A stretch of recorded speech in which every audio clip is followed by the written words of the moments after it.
That's right. Hope you're ready for this one. Game is fantastic. I'm gonna do my best to try and voice act everything, and I'm probably gonna be terrible at it. But you guys can laugh at me, it'll be great.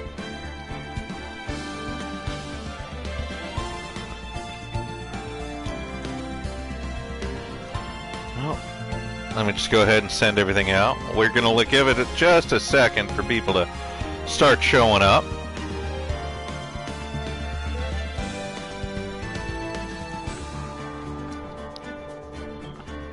Alright. We are live, officially.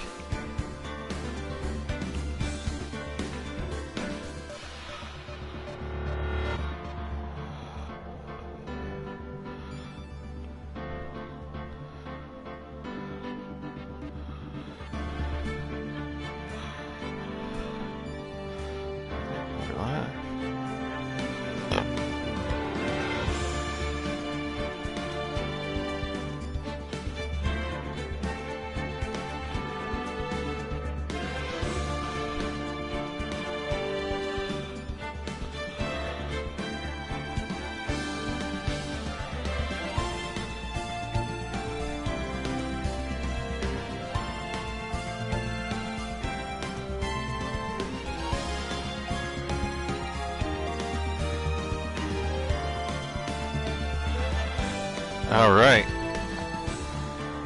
See if people start showing up.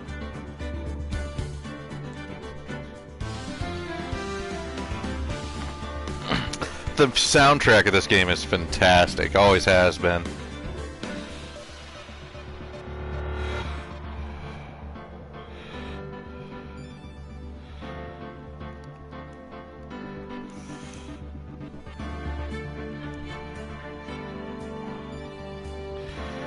We're gonna start officially at the time. I just was getting ready early. So just wait, give it a bit for people to filter in here.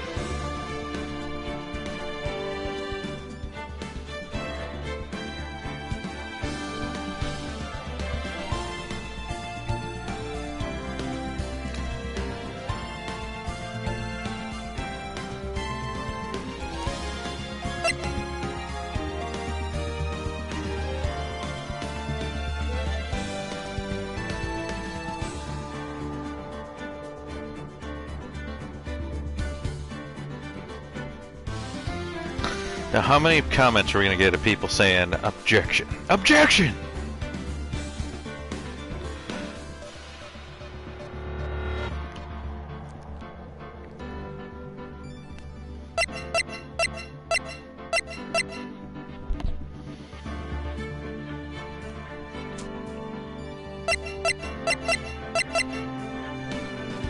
This was definitely an era to remember.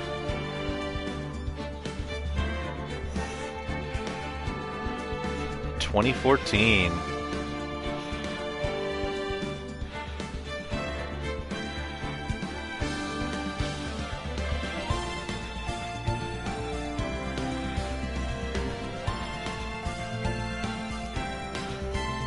This was originally a Game Boy Advance game.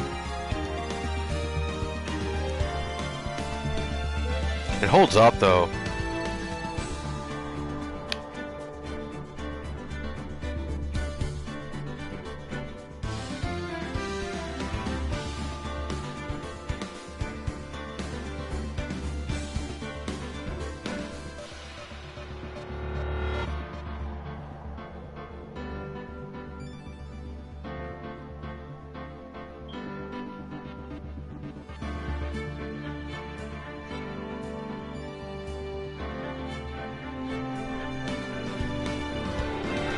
Just groove into the music.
This game's gonna have a lot of reading for me.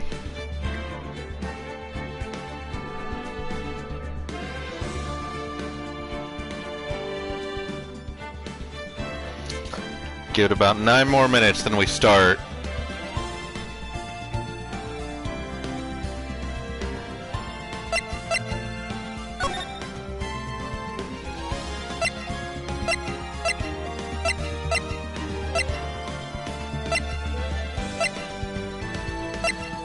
I've never played this one.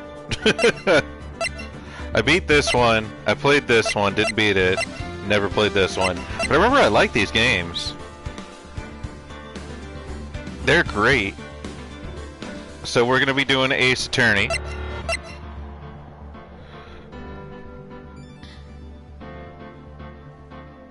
If you've never played it before, you guys are in for an experience.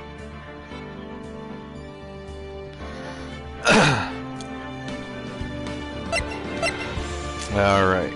Still giving it till 6. So, these are the scenarios I've unlocked on this version of the game so far. We're gonna start right from the beginning though. First turnabout. Episode 1. Okay, give it just a second more.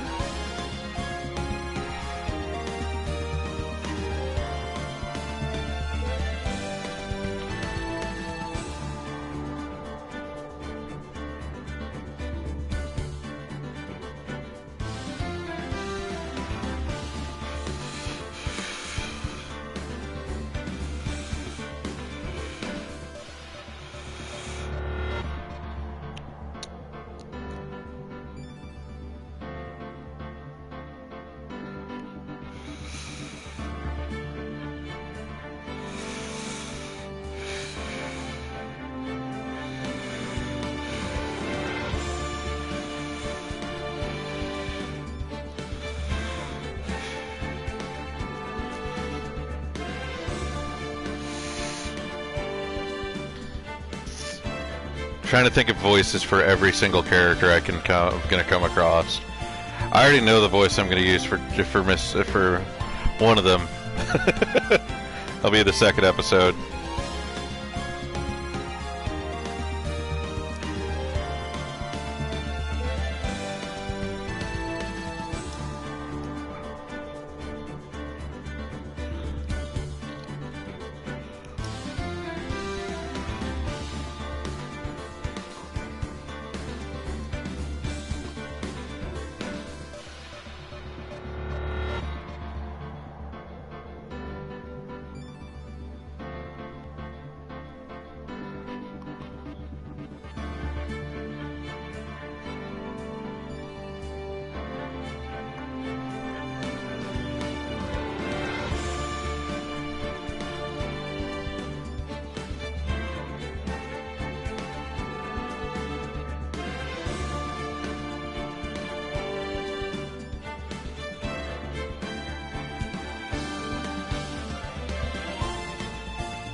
All right.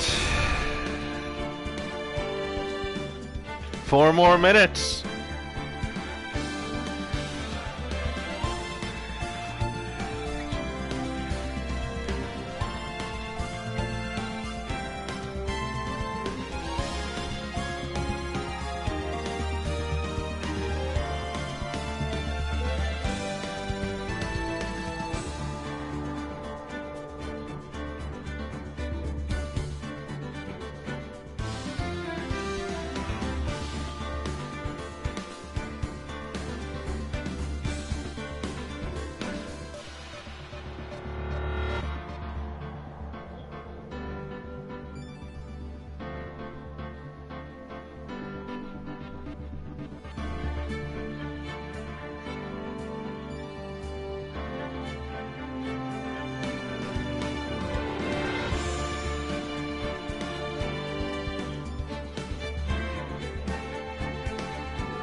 2 minutes.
Alright, let's go!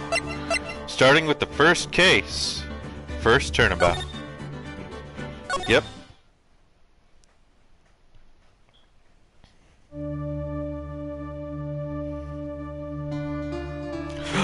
Gasp! Gasp!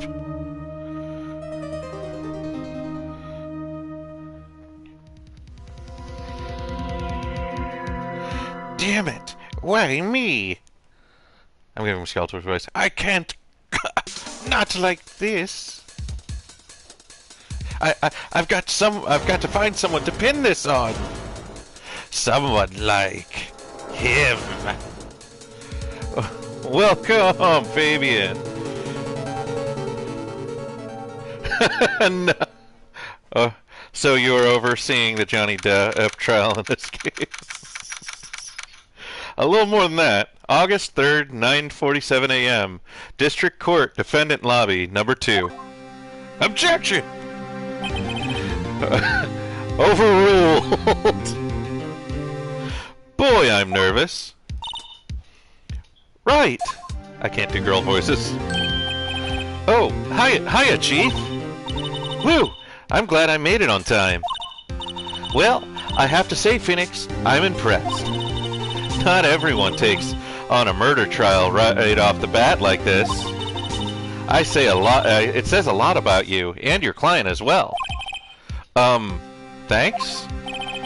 Actually, it's because I owe him a favor. A favor? You mean you knew the defendant before the case? Yes. Actually, I kind of owe him my current job too. He's one of the reasons I became an attorney. Well, that's news to me. I want to help him out any way I can. Just really want to help him. So I owe him that much. It's over! My life! Everything! It's all over! It's over, man! Game over! Is that your client screaming over there? Yeah, that's him. Death! Despair! Oh! I'm gonna do it! I'm gonna die! It sounds like he wants to die. Yeah. Sigh. Nick! Hey there, Larry. Dude! I'm so guilty! Tell them I'm guilty! Give me the death sentence, I ain't afraid to die! What?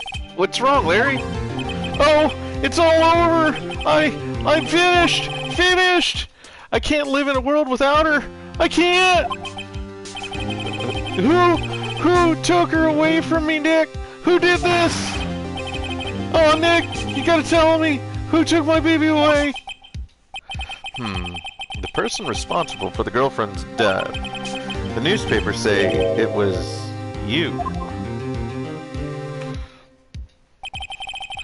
My name is Phoenix Wright. Here's the story. My first case is a fairly simple one. A young woman was killed in her apartment. The guy they arrested was the unlucky sap dating her. Larry Butts. My best friend since grade school. Our school had a saying, when something smells, it's usually the butts. In the 23 years I've known him, it's usually been true. He has a knack for getting himself in trouble. One thing I can say though, it's usually not his fault. He just has terrible luck. But I know better than anyone that he's a good guy at heart. And I owe him one, which is why I took the case to clear his name. That's just what I'm gonna do. August 3rd, 10 a.m., District Court, Courtroom Number 2. I already know the voice I'm gonna give the other attorney. Court is now in session for the trial of Mr. Larry Butts. The prosecution is ready, Your Honor. The defense is ready, Your Honor. Mr. Wright, this is your first trial, is it not? Yes, Your Honor. I'm, a little nervous. Your conduct during this trial will decide the fate of your client. Murder is a serious charge. For your client's sake, I hope you can control your nerves. Thank you, Your Honor. Mr. Wright, given the circumstances, I think we should have a test of assertion of your readiness. Yes, Your Honor. Gulp, hand shaking, eyesight fading. The test will consist of a few simple questions. Answer them clearly and concisely.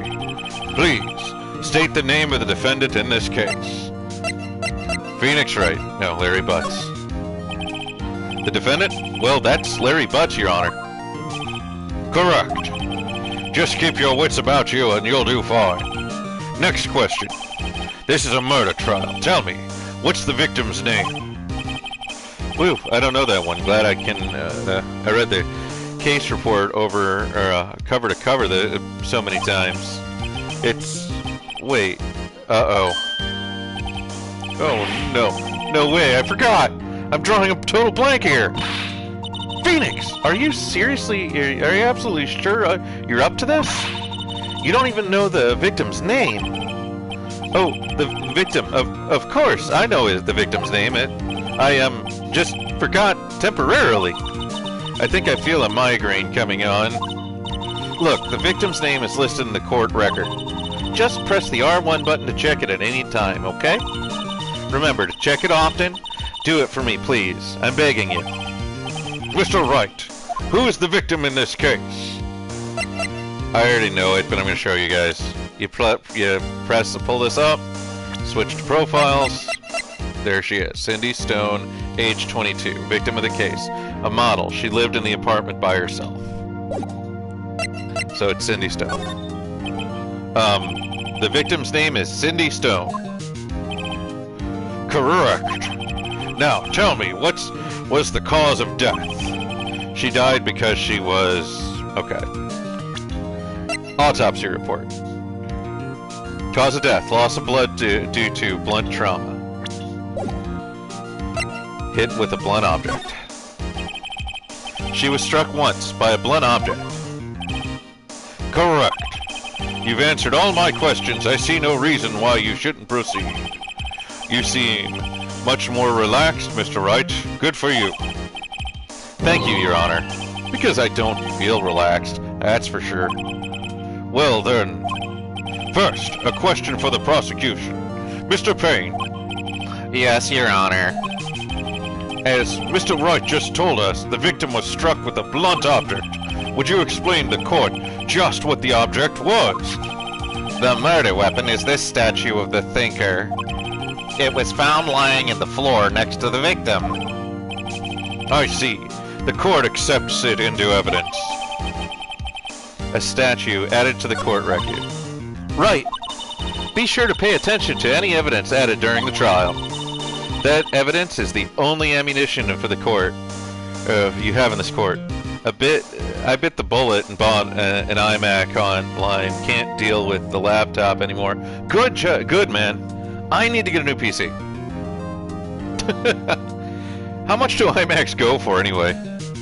Would that be a good one for capturing? I bet it would. Use the R1 button to check the court record frequently. Mr. Payne, the prosecution may call its first witness. The prosecution calls the defendant, Mr. Butts, to the stand. Chief, what do I do now? Pay attention. You don't want to miss any information that might help your client's case. You'll get your chance to respond to the prosecution later, so be ready. Let's just hope this doesn't say anything that he doesn't say anything unfortunate. Ended up getting an open box one, saved like $600. Good. Uh-oh. Larry gets excited easily. This could be bad. I don't like his stuff, but if it works, it works. Yeah, I mean, depends on what I'm getting. Some things don't mind getting used, but others, yeah. I don't about a PC. Mr. Butts, is it true that is it not true that the victim had recently dumped you? Hey, watch it, buddy! We were together. We were great together. We were Romeo and Juliet, Cleopatra, and Mark Antony. Didn't they all die? I wasn't dumped. She just wasn't taking my phone calls or seeing me ever.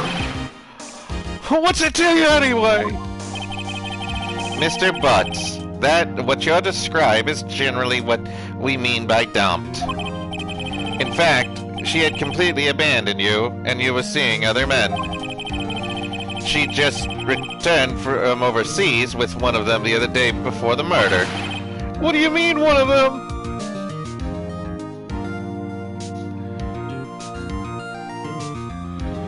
I wonder if this game has copyright claim cases since the laws are totally backwards in Japan.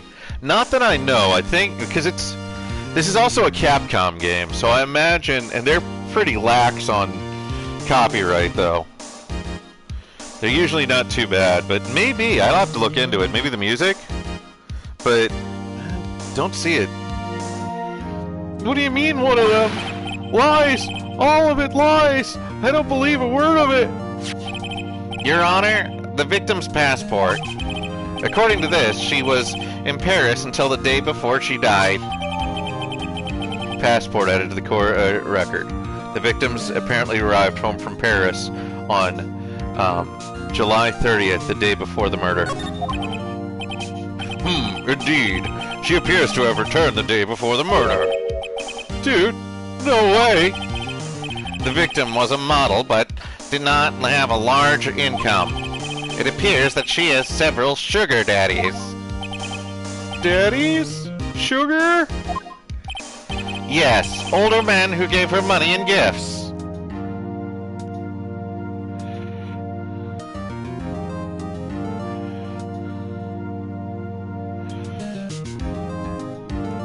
Headcanon Phoenix Wright was hired to defend Umbrella, and he turned over documents that nailed them when he realized they were behind Raccoon City. Yeah. So also then in the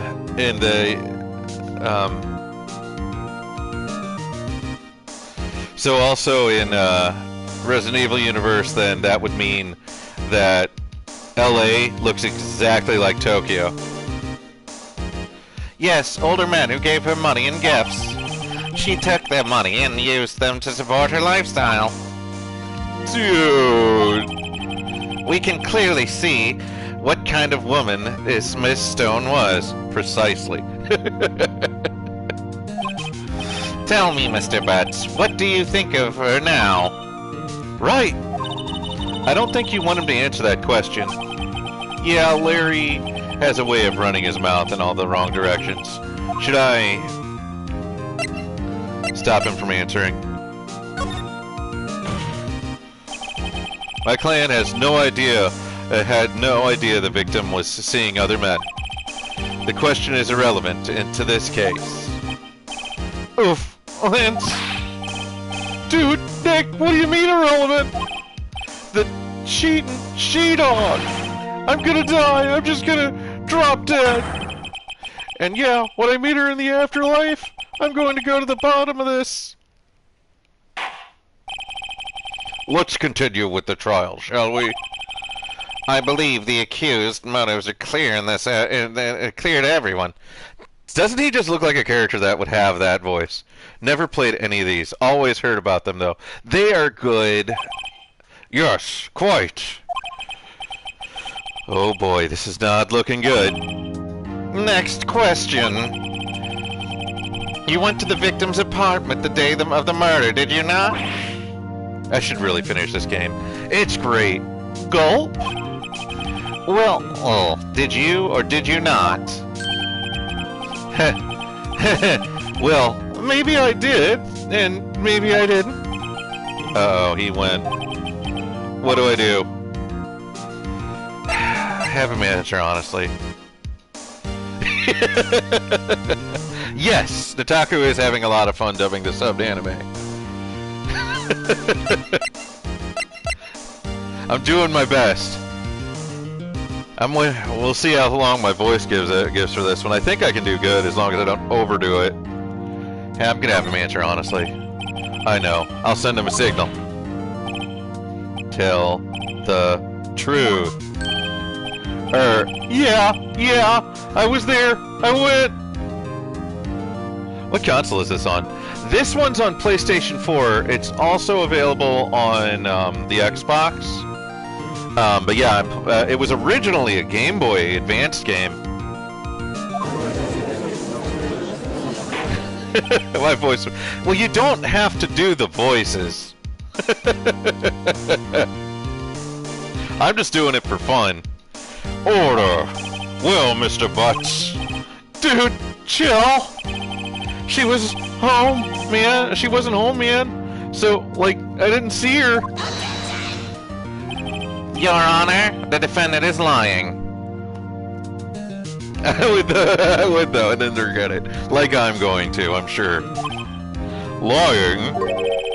The prosecution would like to call a witness to who can prove Mr. Butts is lying. Well, that simplifies matters. Who is your witness? The man who found the victim's body just before making the gruesome discovery. He saw the defendant fleeing the scene of the crime. Order! Order in the court! Law and Order, Phoenix Wright style. Oh yeah, know this. I wish. Law and Order would be so much of a better show. Mr. Payne, the prosecution may call its witness. Yes, Your Honor. This is bad. On the day of the murder, my witness was selling newspapers to the victim's building. Please bring Mr. Frank Sawit to the stand. Cue anime version of Law & Order, the theme. Oh, that, yeah. I want to see this. Alright, well, I think I had him talking like Skeletor. Mr. Sawit, you sell newspaper subscriptions in this, is this correct? Oh, yes. Oh, yes. Newspapers! Yes! Mr. Sawit, you may proceed with your testimony. Please tell the court what you saw on the day of the murder. Witness account. I was going door to door, selling subscriptions. Then I saw a man fleeing the apartment. I thought he must be in a hurry because he left the door half open behind him. Thinking it strange, I looked inside the apartment. Then I saw her lying there, a woman, not moving, dead. I quailed in fright and found myself unable to go inside. I thought to call the police immediately. However, the phone in her apartment wasn't working. I went to a nearby park and found a public phone. I remember the time exactly. It was 1 p.m. The man who ran was without a doubt the defendant sitting right over there.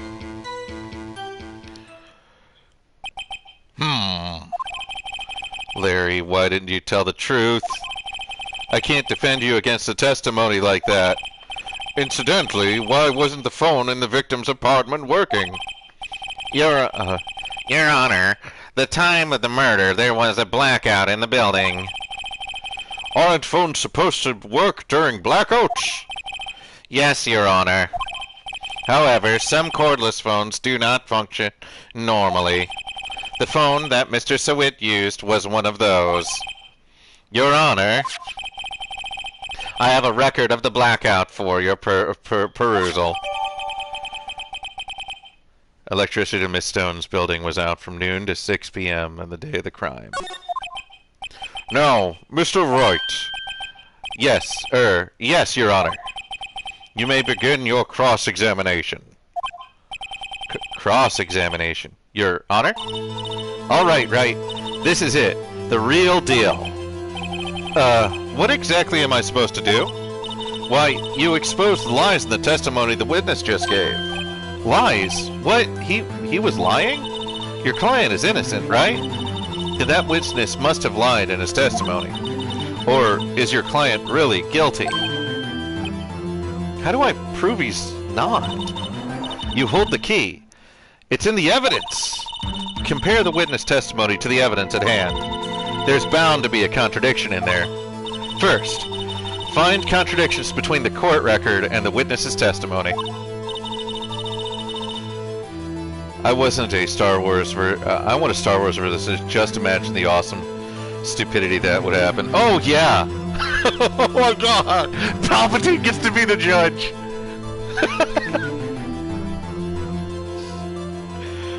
The contradicting evidence.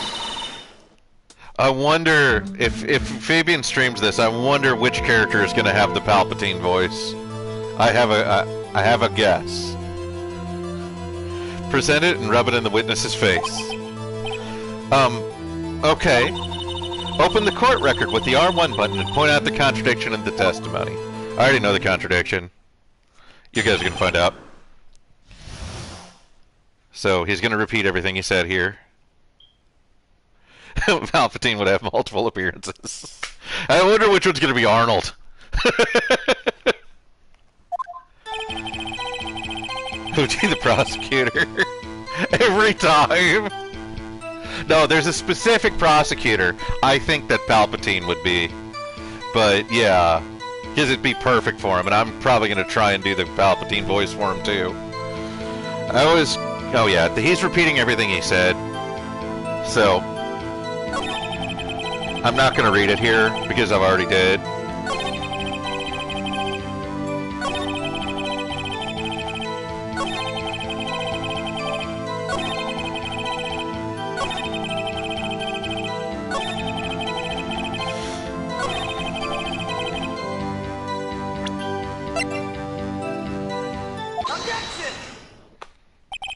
You found the body at 1 p.m.? You're sure?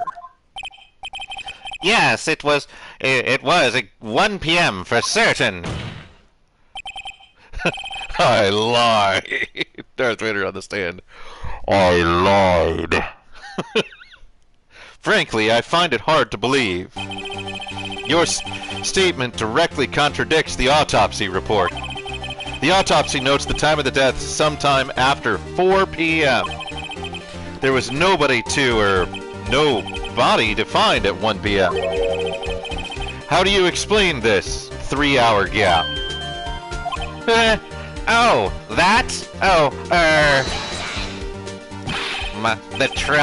is trivial. The witness merely forgot the time. After his testimony, I find that hard to believe. Mr. Sawit, why were you so certain that you found the body at 1 p.m.? Gee, that's a really good question. Great job, Wright. Way to put him on the spot. That's all you have to do. Point out the contradictions. Lies always beget more lies. See through one, and their whole story falls apart. Wait, I remember now. Would you care to give your testimony again?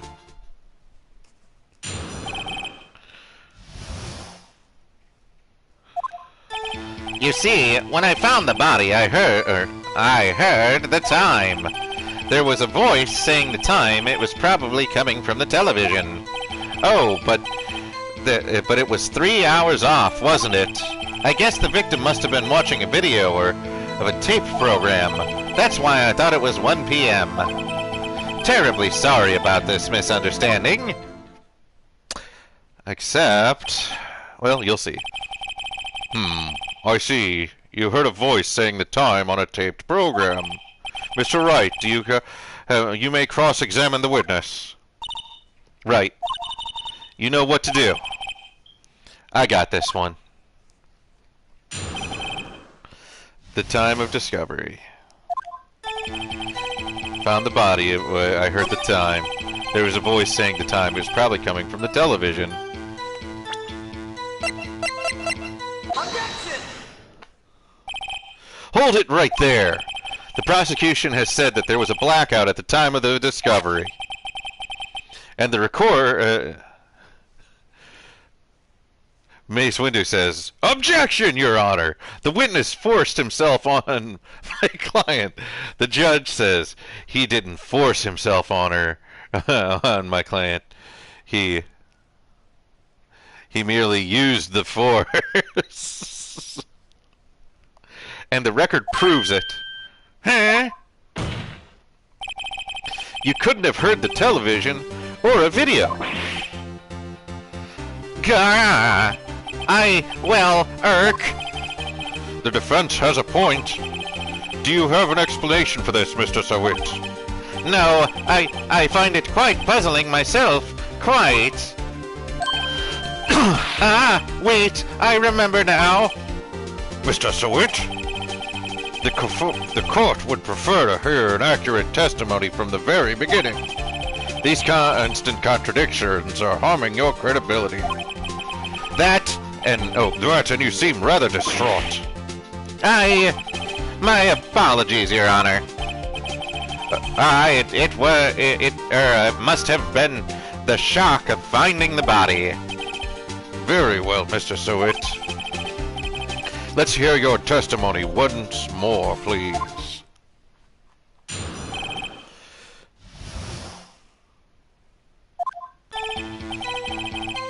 Actually, I didn't hear that time. I saw it. There was a table clock in the apartment, wasn't there? Yeah, the murder weapon. The killer used it to hit the victim. That must have been it, what I saw. The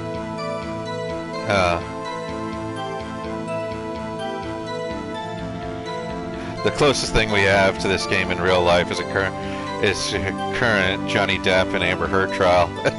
Mace Windu to Anakin on trial. You are hereby accused of being a little bitch.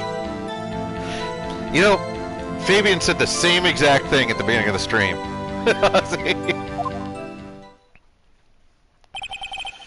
You saw a clock. I guess that would explain it. The defense may cross-examine the witness. Gladly.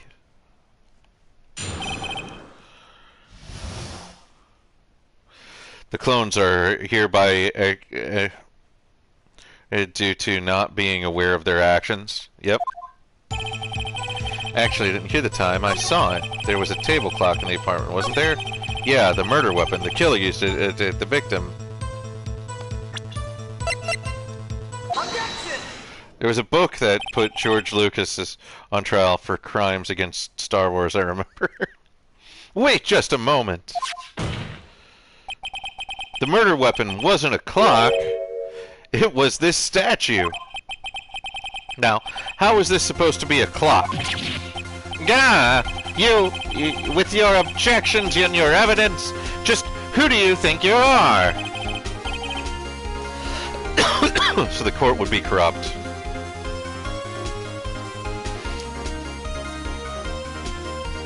Internet fandom?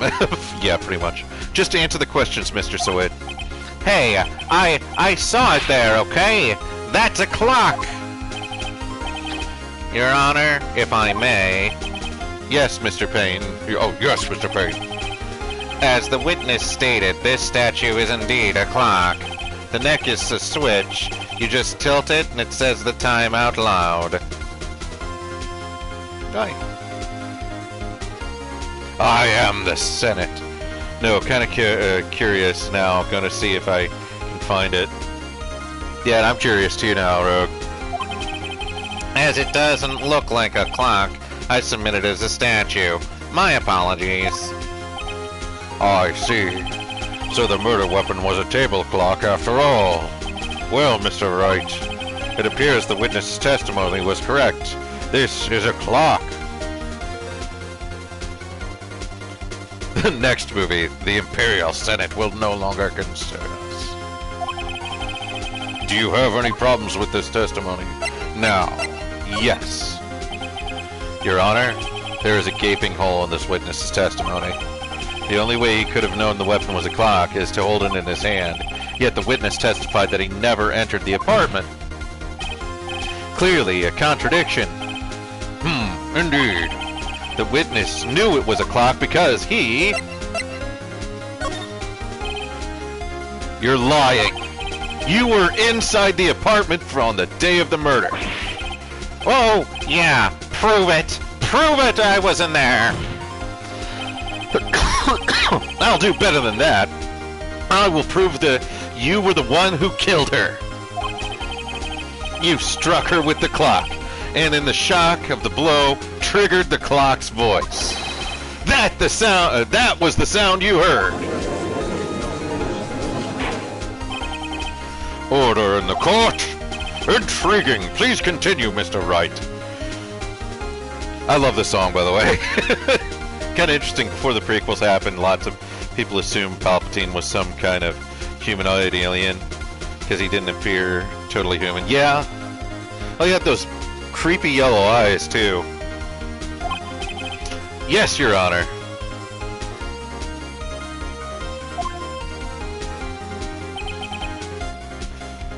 Mr. Sewit, the sound you must have left quite an impression on you. Understandable, since the murder weapon spoke just as you hit the victim. That voice was burned into your mind. That's why you were so certain about the time. What's the meaning of this? This is all baseless conjecture. Baseless? Just look at the witness's face!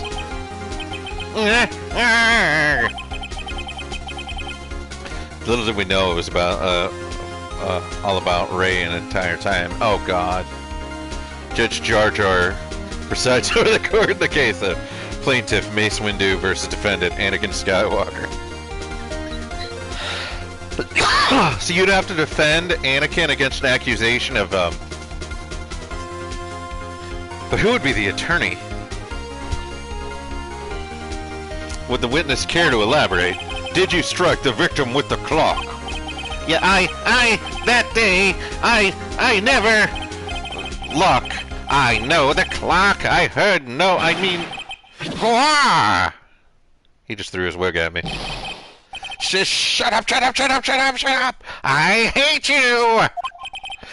It was him, I tell you, I saw him! He killed her, and he should burn! Burned! Give him death! Order in the court! Order, I say! Your Honor, a moment, please. Amber Heard's defense team and Amber being on the witness stand would actually fit this really well in this game.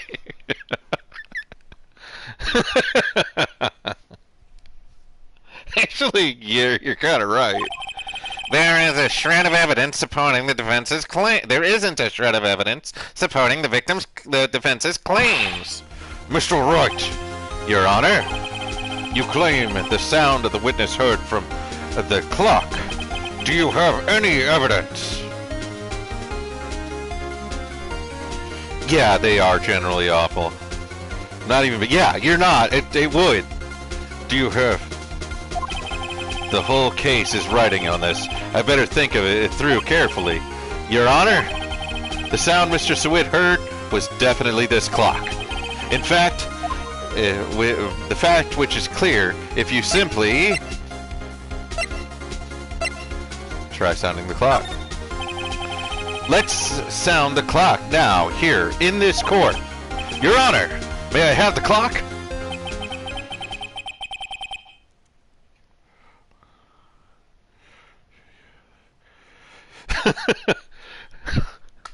Objection!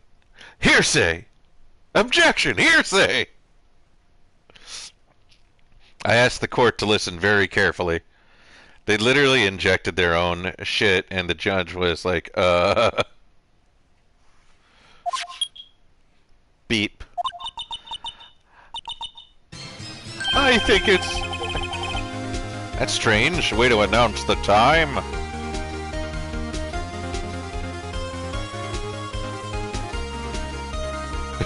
Yeah, exactly. Objection, you asshole. Hearsay. It was your question. Yeah. That certainly is a strange way to announce the time. Well, he is the thinker, after all.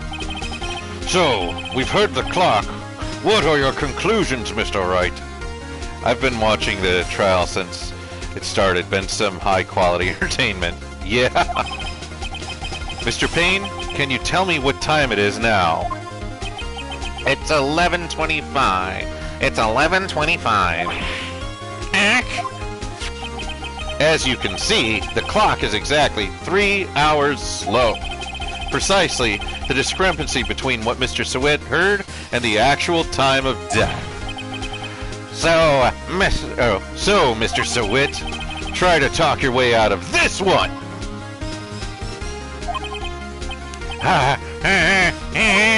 You forgot one thing. Oh, what's he talking about now? While I may seem the clock is running 3 hours slow, it proves nothing. How do you know it was running 3 hours slow on the day of murder?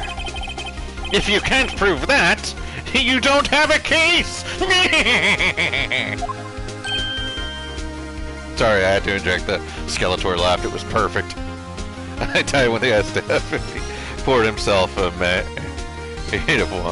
and Amber has had all this time to prep, and the first words out of her mouth was she unmakes her own defense.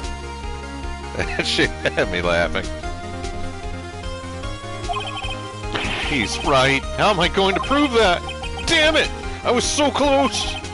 Mr. Wright, it seems you lack the critical evidence to support your claim.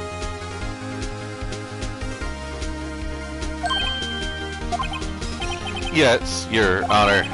This means I cannot let you indict the witness. Unfortunately, this ends the cross-examination. Mr. Frank Sewit.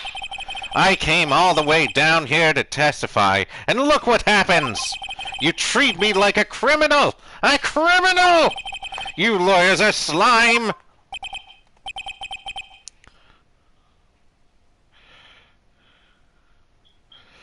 Next time I order a drink, I'm going to ask for a mega pint. Grr, I almost got him. Sorry, Larry. I failed you. There's nothing I can do about it now. Round of mega pints on me. Mega pint does sound pretty good right now. Oh, wow. Not so fast, Mr. Sewit. Chief! Listen up, Wright. Don't throw this one away. Not like this. Think! But, Chief, it's over.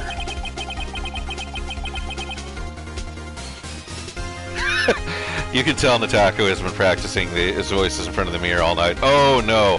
I've practiced... That's something I've done since I was, like, 4 or 5. I used to do fake voices all the time. And so, all night, more like all my entire life, I can prove the clock was slow the day of the murder. Nobody can prove that. Well, yes, but that doesn't mean you can still win. Try thinking out of the box. Don't waste time doubting the facts. Assume the clock was 3 hours slow and think through it. Ask yourself, why was the clock 3 hours slow? Figure out the reason, and you'll have your proof. Right. Right? Can you think of a reason as to why the clock would be 3 hours slow? Yes. Only because I've played this game a few times. Wait! Maybe I can prove it! You must have evidence somewhere that can prove it, right? Find it, and let them have it. Well, Mr. Wright, you say the clock was already running slow the day of the murder. Have you found the evidence to support this claim? Of course. There's a piece of evidence in this court record that can prove my claim beyond a doubt. Ha! Tough words. Let's see if you pull this one off. Let's see the evidence that proves the clock was running slow. Passport. The victim had just returned from abroad the day before the murder. There's a Mega Man remix. Awesome. That's all we know. The time difference between here and Paris is 9 hours. When it's 4 p.m. here, it's 1 a.m. the next day there. The clock wasn't 3 hours slow. It was 9 hours fast. The victim hadn't reset her clock since returning home. That's why the time you heard when you struck her dead in the apartment was wrong. Proof enough for you, Mr. Sewit, or should I say, Mr. Did It? Got him. Yeah.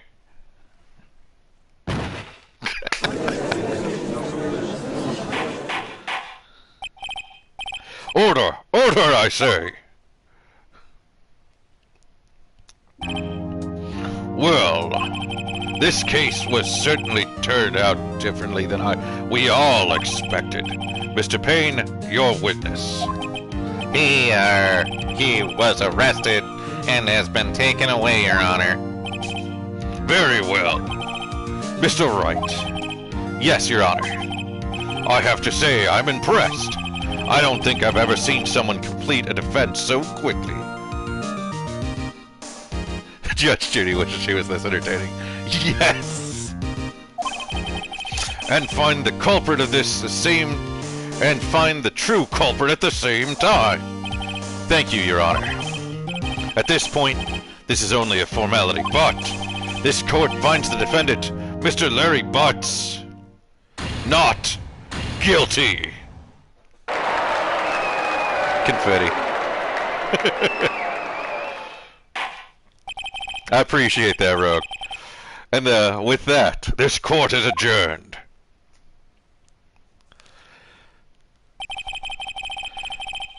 Turns out that Frank Sewit was a common burglar.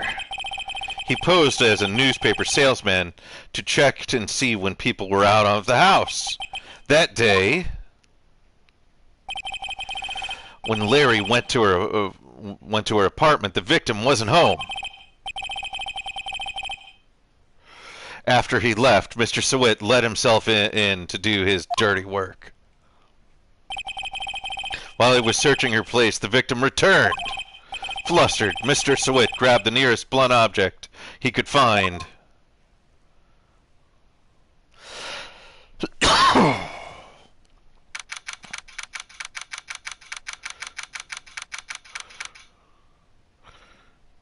Mexican court shows are some of the funniest things one can watch. Gonna take a shower. Enjoy, guys. See you later, Rogue. Now I'm intrigued by the idea of a Mexican court show. Phew, I can't believe we won. Right? Good job in there. Congratulations. Thanks, Chief. I owe it all to you.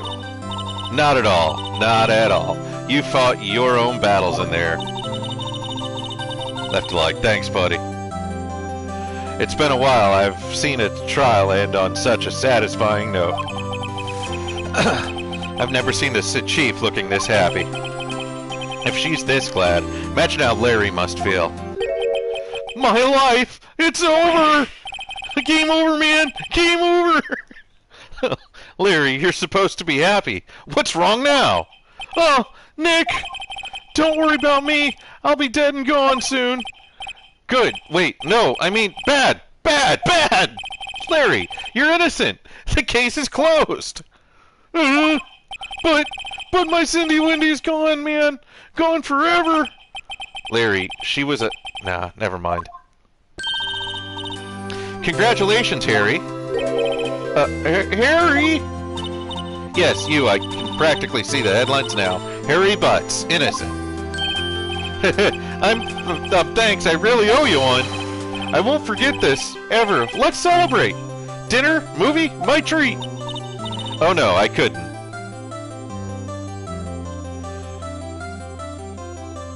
Sent it to you. Oh no, I couldn't. Hey, I was the one who got you off the hook. Oh, hey! Here, take this. It's a present. A present for me? Wait, wasn't this the evidence that... Actually, I made this clock for her. I made one for her and one for me.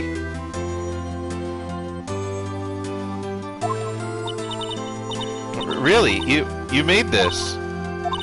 Well, thank you. I'll keep it as a memento.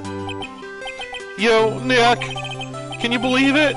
I was so into that chick, and she just playing me for a fool. Don't that make you want to just cry? Larry, are you so sure? Excuse me? I think she thought quite a lot of you in her own way. Nah, don't gotta sympathize with me, okay? Oh, I'm not just sympathizing, really. Isn't that right, Mr. Wright? Don't you have something to show your friend? Something that proves how much she felt about him? Huh? Yeah, right! What the heck is she talking about? Check this out, Larry. Proof. Positive you weren't just some chump to her. Huh? What about the clock? This is the clock you made for her, Larry. And she took it with her when she traveled. Whatever. She probably just needed a clock, that's all. You think so? It's a pretty heavy clock to take traveling.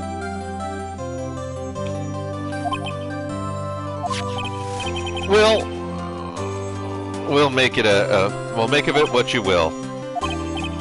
Hey, Nick, I'm glad I asked you to be my lawyer. Really, I am. Thanks. Hope that made him feel a little better. Right? I hope you see the importance of evidence now. Also, hopefully you realize things change depending on how you look at them. People, too. We never really knew if our clients are guilty or innocent. All we can do is believe in them. And in order to believe in them, you have to believe in yourself. Right? Listen, learn, grow strong. Never let go of what you believe in. Never. Well, I think our work here is done. Shall we be off? Yeah, I guess so. Say, how about dinner on me? We'll drink a toast to innocent butts. Yeah. Oh, speaking of Harry, you were saying part of why you became a lawyer was because of him? Yeah, part at least. You'll have to tell me this more about it sometime. Maybe over drinks? And so, my first trial came to a close. Larry slapped me on the back and said, Gee, Nick, good to have friends. But I'm pretty sure he's not going to pay us, unless you count the clock he gave me I didn't know it then, but that clock was soon going to be at the center of another incident, and my promise to tell the chief about me and Larry would be one promise that I wouldn't be able to keep. The end of part 1.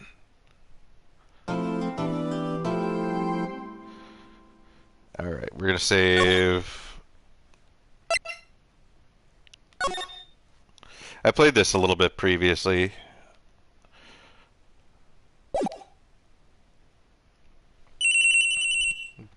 Bring.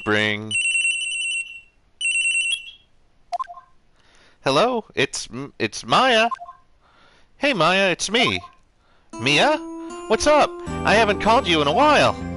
Sorry, I've been so busy. How have you been? Well, lonely, and it's all your fault. Nah, I'm just teasing. I've been great. I'm finally getting used to having my own place. That's good to hear. Actually, I'm calling because I have a favor to ask. I know. You want me to hold evidence for you. Sharp as always. There's a lot of buzz about the upcoming trial. I just don't feel safe keeping the evidence here. Gotcha. So what is it this time? It's a clock. A clock? Yeah, it's made to look like a statue, the thinker, and it tells you the time. I thought you might like it. You always like toys. Hey, I'm not a little girl anymore, sis. No, you know, I'm only teasing. I should probably tell you, this clock isn't talking right now. Huh? It's not working? That's lame. I had to take the clockwork out, sorry. I put some papers inside it instead. Papers? Is that the evidence then? Well, there's a possibility that it might turn out that way, yes. Can you come by the office tonight at 9 and pick it up? I'll be in the pretrial meeting until then. Okay, sis, but expect dinner, something good. Like burgers. I could really go for a good burger. America. We're in America. Okay, we'll hit the usual joint. All right, it's a deal. Okay, sis, see you soon. Yep, I'll be waiting, Maya. Conversation recorded, September 5th, 9:27 a.m. September 5th, 8:57 p.m. Fay & Co. Law Offices. Alright, I already know the voice. Now, Miss Fay, this guy's gonna have the Zap Brannigan voice. I can't do it right now. He's gotta have the Zap Brannigan voice. Wow, Miss Fay. Now, Miss Fay, I'll take the papers of mine. The paper. What's mine? The papers. I'm sorry, but I can't give give what I don't have. Miss Fay, you are a poor... Miss... I can't do his voice right now.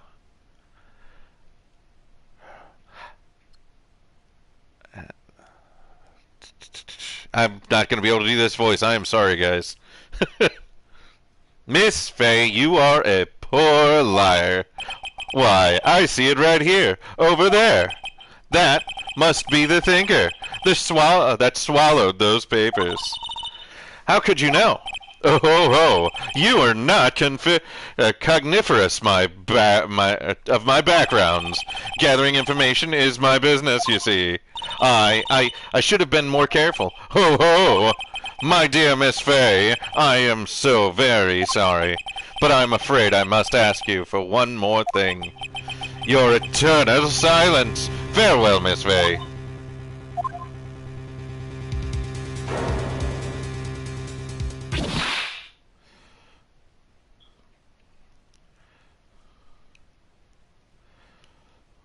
Red, white, blue.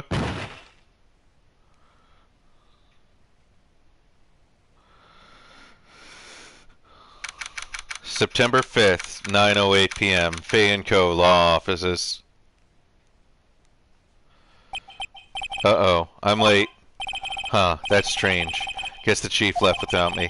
She said her sister was coming over, so we should all go out for dinner. What's that smell? Blood? Mia! Maybe she's in her office. Examine. I don't think there's anything to examine in here. No, there's not. Okay. Move. Office. That smell. Blood! Come along, Kef. Come along, Kef. Time to motivate the troops. Zap Brannigan, probably. He's got to have the Zap Brannigan voice. They can't do it right now. The Killbots... The trick is I outsmarted them. I threw wave after wave of my own men at them until they eventually, the trick is I outsmarted them. They had a max kill capacity, so I threw wave after wave of my own men at them until they eventually deactivated. Sis? Someone's there. Chief? Chief! Chief!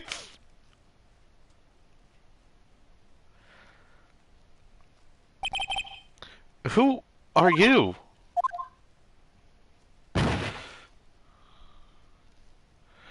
One of my first Funko Pops is Zap Brannigan. Yes. He's my favorite character in Futurama. The strange girl dropped out cold. I left her lying in the office sofa. I went back to the Chief's, where she lay under the window. I'll be back in a bit. Gotta eat some tacos for dinner. That sounds good. Though I had tacos yesterday. Her body was still warm. Elbow cough, elbow cough, elbow cough.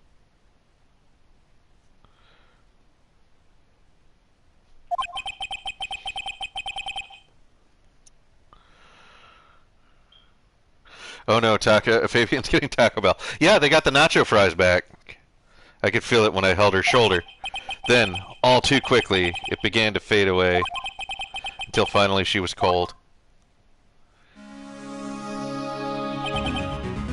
Chief.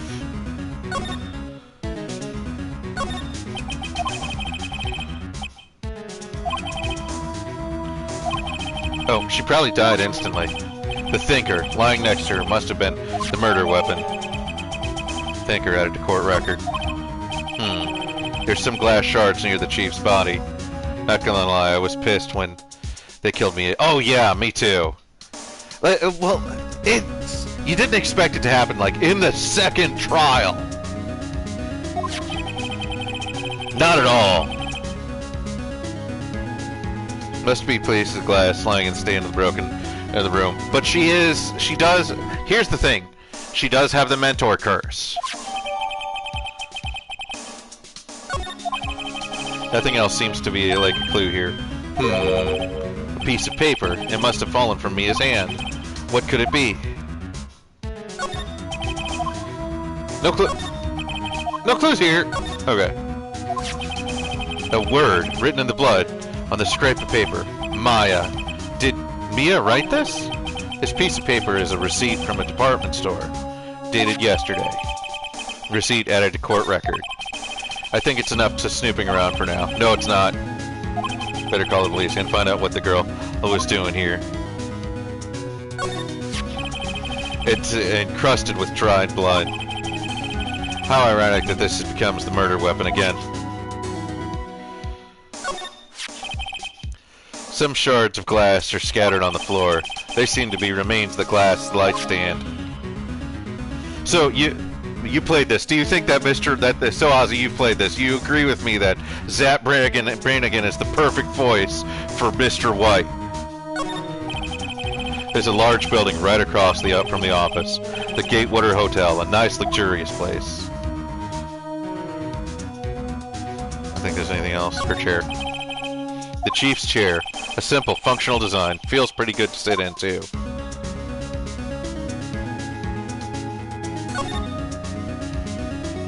Yep, 100%. Dude is 100% Zap Brannigan. After seeing his office, I'm like, I know this guy. All Chief's important documents are packed in here. This is where she filed her case records and recent rulings.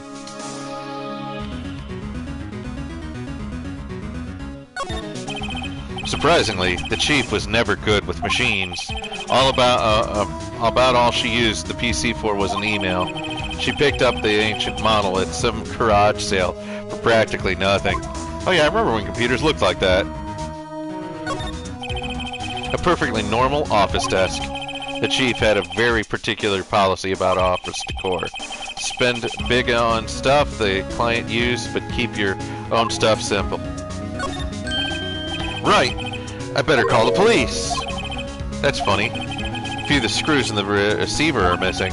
Looks like someone was halfway through taking it apart. Police! Please Come quick! Oh, oh, you know what? I'm gonna give her the doctor's girlfriend voice. Oh, someone's screaming from the window outside. She's staring right at me. She's holding a phone in her hand.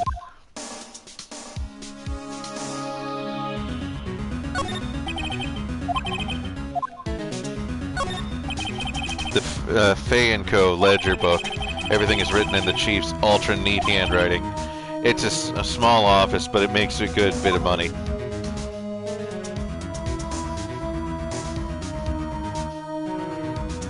I think that's everything.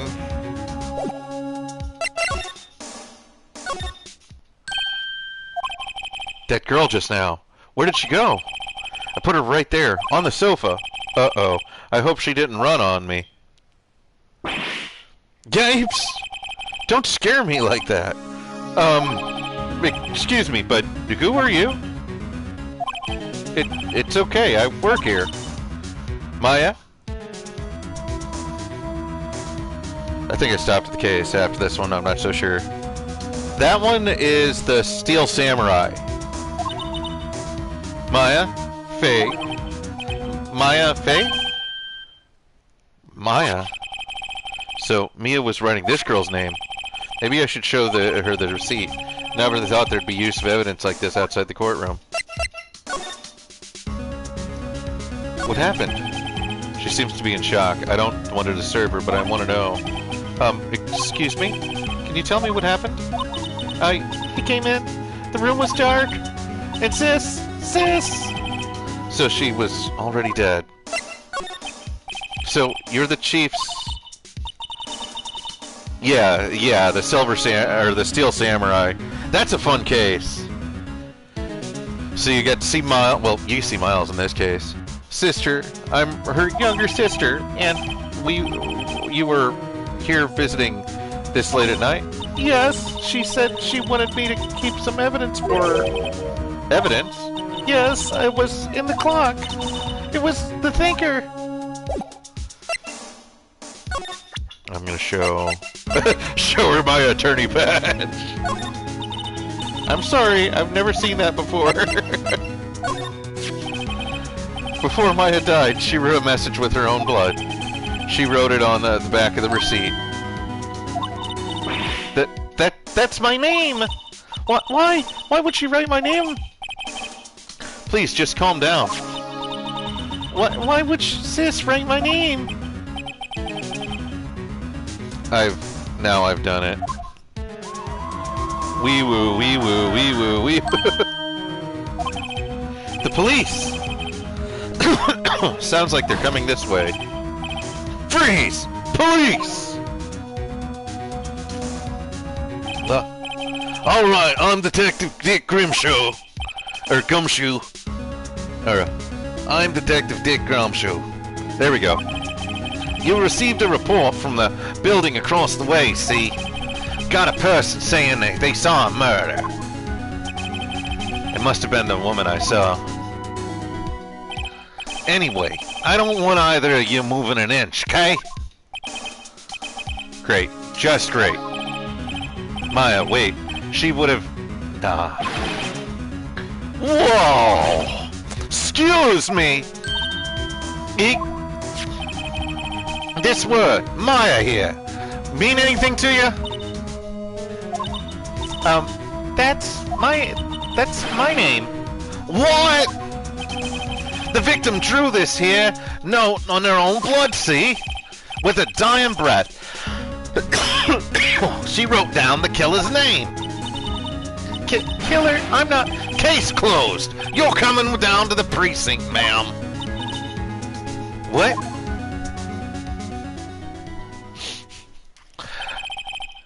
Mia's younger sister, Maya, arrested on the spot. I was taken in for questioning and didn't get out until the next morning. My eyes were heavy, but I couldn't sleep. I sat around waiting for visiting hours to begin at the detention center. I had to talk to Maya as soon as possible. September 6, 9:07 a.m., detention center, visitor's room. Wow, they have poor Maya locked up like a criminal. Oh, it's you, the lawyer. Good morning. Good morning. She looks so tired. Are you going to be my attorney? Well, that's what I wanted to talk to you about. Sorry, not a chance now. Honestly, I think I'll go with that's up to you. I'd better give it to her straight. It's up to you. Up to me? Up to me? Justice for Maya. Zap did it. Yep, Zap Brannigan. Yes, I don't think this is something I should decide. After all, you're the one in trouble here. They're never gonna believe me, are they? Even you. When you found me in the office, you looked at me like I had done it. Did I look at her like that? No. I never thought. It's okay. I understand. And I also heard about you. Heard what about me? I was talking to my sister on the phone the other day. Today, my junior partner's first time in court. Wow, really? How'd that go? Tacos for thumb. Yes. And nacho fries. It was quite the scene. Honestly, I was on the edge the whole time. It's been a while. Ha! So he crashed and burned? He's a genius. One of those strike fear into the hearts of evil types. The only thing he's lacking is experience. Huh. Sounds like it was fun. Well, I know who to go to if I ever get into trouble now. I don't know, Maya. I think you might want to wait. Give him 3 more years. That is, unless you want to be found guilty. Thanks for the vote of confidence. That's what she said. I am sorry. I didn't mean to insult you. No, it's okay. It's true, I guess. But at the same time, I can't just sit by and watch. When I think of the person who did this to Mia, I know. Maya, there's something I've been wanting to ask you. Yes? What's with the outfit? Oh, it's this? This is what all acolytes wear. It's my new uniform, you could say. Acolytes? Like people in the religious training? What is it you do? Oh, it's nothing strange, really. I'm a spirit medium in training. Spirit medium? I'm pretty sure that qualifies as strange. Day of the crime. Could you tell me about the Could you tell me about the day of the murder? Yes. Let's see. That morning, I got a call from my sister. She wanted me to hold on to a piece of evidence for an upcoming trial. Evidence? Yes, that's the clock shaped like the thinker. The one Larry made? How could that have been evidence in this case? In a case? Right, she said something about that. I remember. Do you want to hear it? It's in her own voice? Her own voice? Yes. I'm pretty sure our conversation is on my cell phone. You recorded it? Yeah, I forgot how to delete those things. Your cell phone? So you have a conversation with your sister on your cell phone? Let's hear it. Right. Oh, I remembered that detective took my cell phone. Sorry. Oh, right. Of course. Next time I see Detective Gumshoe, I'll ask him for it. I'll write you a note so you don't forget, okay? Sure, thanks.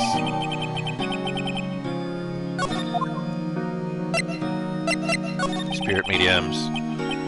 So, you're an acolyte, in medium in training? That's right. The Fae family, especially the women, have always been very sensitive to the spirit world. Wait a second, you said the Fae family? So Mia was in on this stuff too? Of course! She left the mountain to follow her career, she said. Her powers were first class, too. I had no idea. Wait. What? So, you're a real, honest-to-goodness spirit medium with ESP and all that? Yes, in training. Well, can't you contact me as spirit then? We can just ask her who killed her. I'm sorry. I'm still in training. I couldn't do something on that level. I thought that would be too easy. Something's the matter. I was wondering, could I ask you a favor? This is the address of a famous lawyer. My sister gave me this a long time ago. She said if I was ever in trouble, I should call him. And, well, I'm in trouble. Do you think you could go and ask him to represent me? Let's go back to the strip club from American Hero. Yes. Sure, why not? I'll go ask. Thank you so much. I have no one else to turn to. Say, what about your parents? I see. Thank you. The trial is tomorrow at 10 o'clock. What? Tomorrow? Tomorrow. What if the guy refuses? They told me that if I don't find one, the state will pick an attorney to defend me. When will that happen? They're giving me until 4 o'clock this afternoon. The visiting hour's almost up. I'd better hurry.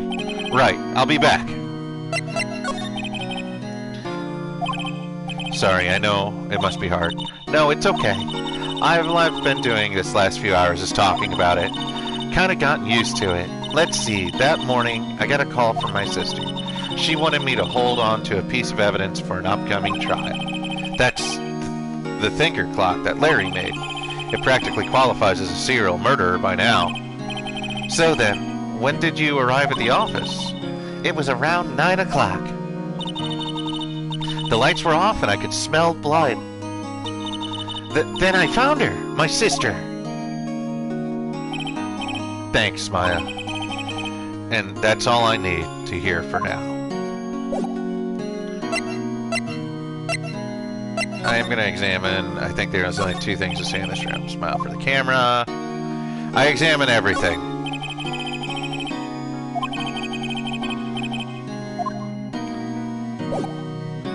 Alright. Now time to go. I'll do the law offices first. September 6th, Fanco Law Offices. The office is filled with police officers. They're all busy searching for clues. Hey, you there! This is a crime scene, pal. No trespassing. Sorry, I didn't know you. Don't I know you from somewhere? Wait, you're the Butts guy, aren't you? No, Phoenix Wright. How could anyone mistake me for Larry? Ah, guess I got the wrong name. Mr. Wright, sorry about that. That Butts guy, he was a killer. And you're no killer, right? He was proven innocent. Right. And you were... Detective Suede Shoes. It's Detective Gumshoe. Gumshoe, wasn't it? Dick Gumshoe? Right. At your service. Hang on. That's Detective Gumshoe to you, pal. Anyway, get the name right. And don't go calling me Dick. Hey, Dick, get over here! Get over here! I don't even know Maya, and I already feel like James Bond when he finds one of his women slain by the big bad of the movie. I know, right? Yes, sir. Yes, sir. Be right there. Ahem.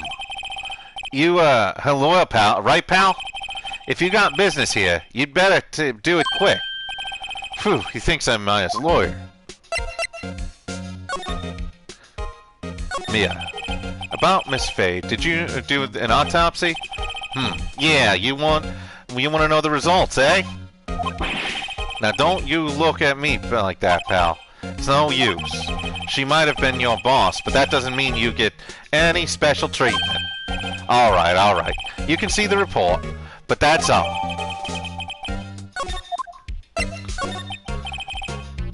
About Maya? Yeah, I'm looking forward to the trial. Sorry, pal, but this is one trial you aren't gonna win. Why did you say that? The city's put Prosecutor Edgeworth on the the prosecution. Edgeworth? I'm sure you know what that means, you being a lawyer and all. Edgeworth. Prosecutor Edgeworth? That's right, pal. Mr. Miles Edgeworth himself. Wait, do you know him? You do know him, don't you? Of course I do. I know him. He's a feared prosecutor. He doesn't feel pain. He doesn't feel remorse. He won't stop until he gets a guilty verdict. Ah, don't talk about him like that way. You make him barely sound human. Still, I'm afraid this pretty much decides the case. So Edgeworth is in on this one. He hasn't lost a case since he became a prosecutor. That's at the incredibly young age of 20. Welcome, Mr. Drew. Hey, how's it going? Of course, there are rumors of back alley deals and forged evidence. All I know for sure is that Edgeworth hates crime with almost abnormal passion.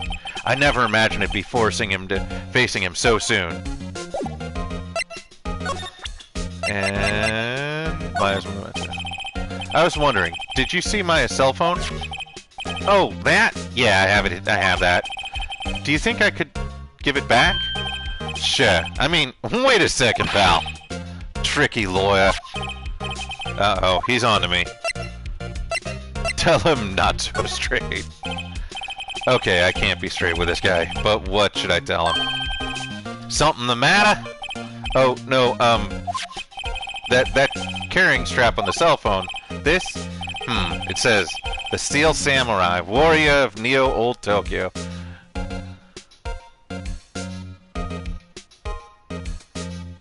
Oh no, found my mom fell and no one told me. Oh no, Mr. Drew, I'm sorry. Well, I mean, have you talked to her?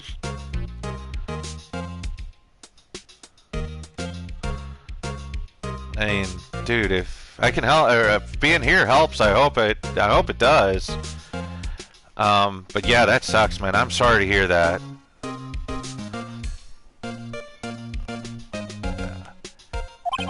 The Steel Samurai, that action hero on TV? Yeah, yeah, she's doing okay. That's good. That's good. Man, that sucks. I know how you feel. Yeah. Hopefully she's okay. Yeah, I hope so. I mean, yeah, I'm glad. Yeah, we're all glad she's okay. Yeah, it needs some entertainment. Okay, well, I'm doing funny voices for most of the for pretty much every character in this game except for Phoenix himself, which is just my natural speaking voice. So I hope that helps. Yeah, you see the strap? A collector's item. She is worried it might get lost if it went down to the precinct. That what she said? That what she said? Yes. Okay, pal. I wrote down all the numbers. She called anyway. Here you go. Seems he didn't notice the recorded conversation. Maya's cell phone received from Detective Gumshoe. Technically, that's withholding evidence. That is very illegal.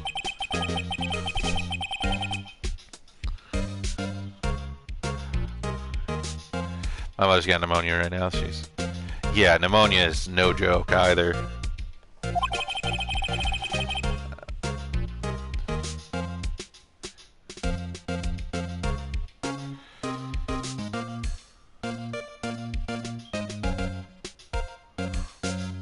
Did she Doctor Strange? Man, it was... Are you saying did see Doctor Strange?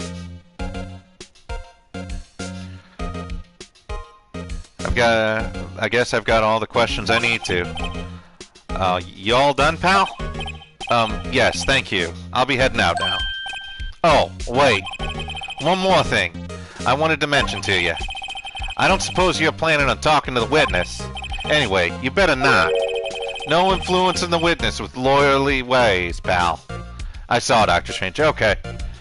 I still want to see it. I'll make my own judgment. I haven't seen it yet. But I don't know. Some people say it's great. Others say it's okay. Generally, what I'm getting people mostly say it's good, but it's not as good as the first one. But then there's people like Fabian who say it's like great, so we'll see. I'll have to see when I watch it. But we all know Fabian's reputation on movies. He's tricked me 3 times into seeing movies that I didn't care for. Come to think of it, I completely forgotten about her. The witness? Yeah, Miss April May.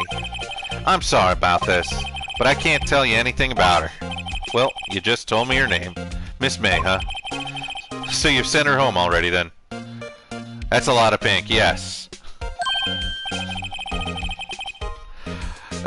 Yeah, you're trying your loyalty tricks on me now. Oh yeah, no, April May. You're Rogue, you're gonna find this character hilarious. She's not to go outside a room until the trial. So she's still in the hotel across the way. I guess I should know better than to try to get a detective to leak him. Oh, guess I should know better than to try and get a detective to leak information. You got it. You got that right, pal. Time to pay visit to Miss May. He has nothing else to say. Let's examine. I don't think there's anything in the room. Saving things, not everything. He has some things he doesn't like, but yeah, he's tricked me a few times.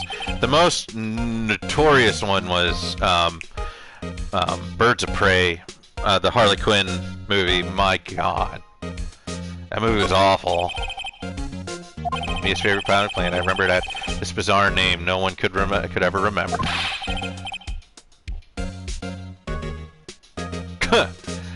Cordlina Stricta, pal.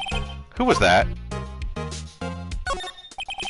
An old movie poster. Apparently, this was the first movie that made Mia cry when she saw it.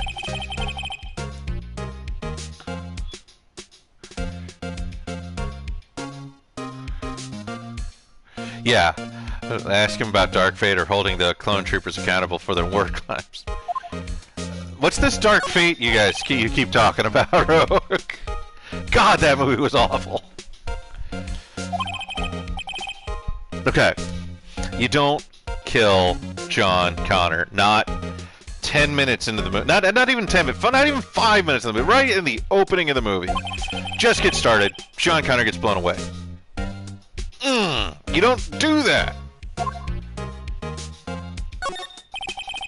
I could understand if there was a new savior and John was active throughout the movie and he sacrificed himself at the end. But you don't kill him right at the beginning. There's a horrendous amount of legal books here. Scariest still is that Mia probably read all these. Alright, we are moving.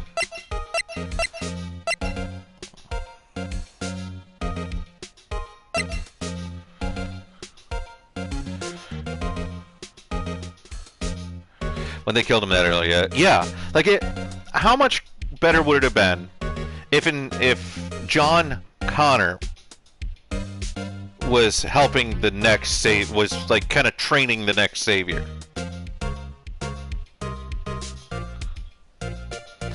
They'd have to get a better actress for her. I don't know if it's the actress, the writing. She'd have to be a better character than the one they had, but how much cooler would it have been if it was John Connor helping the next savior?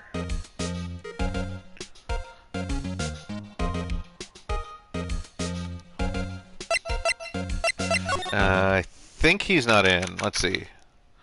Grossberg Law Offices. According to the receptionist, the big boss is out. She couldn't say when he'd be back. I must be hard keeping track of everything when you're a famous lawyer. Not to mention running an office like this. I guess I'll just have to come back later. No, we're examining. I hate this controller. A solid mahogany desk. Wood's been polished. A deep luster. Mahogany. Expensive-looking mahogany bookshelves filled with expensive-looking books. I just like how the human race's war leader is supposed to be a little girl that can barely hold a shotgun. I know. Yeah, like I said, she's not a great character.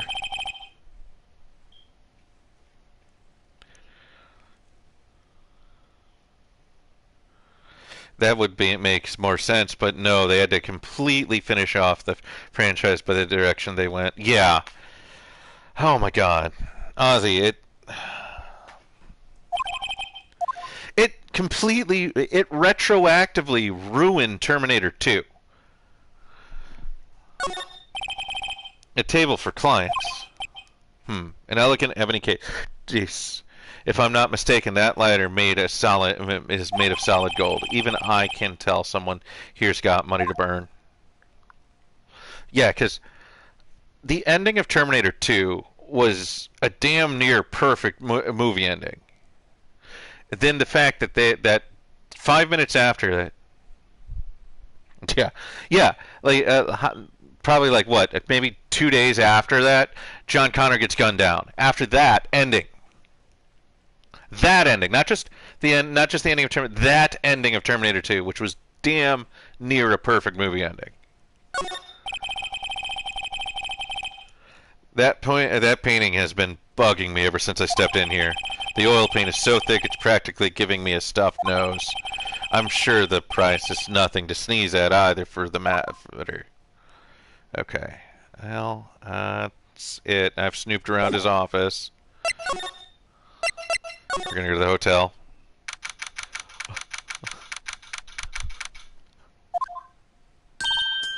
Well, hello there, handsome.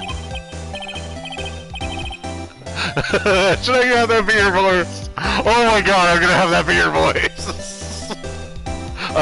Hi, smooth, right? Real smooth. You're the lawyer, aren't you? The detective told me. He said, don't say nothing to that lawyer, pal. Hee hee. Note himself. I think Detective Gumshoe for making my job here. Sometimes not making a sequel is a good idea. Gee, this is like something out of a movie. It's like, it's all exciting. I can hardly contain myself. Oh, let's give Nico freshen up so I can take a part of the beautiful look at the part of the beautiful eyewitness. A pity the lawyer has to cross-examine.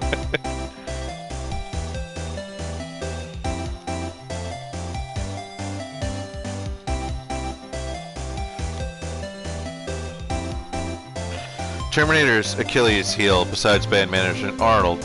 He's holding the franchise back. Has been since the third movie. The franchise needs a total reboot and no more Schwarzenegger. I mean, you could make a pretty damn good one without it. If they were going to put Schwarzenegger in it, here's what I'm saying we do. We do one that takes place in the future. Schwarzenegger is a human resistance fighter that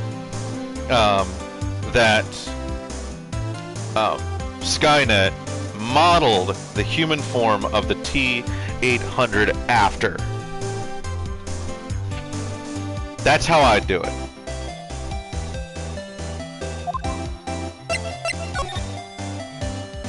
We don't need another T-800.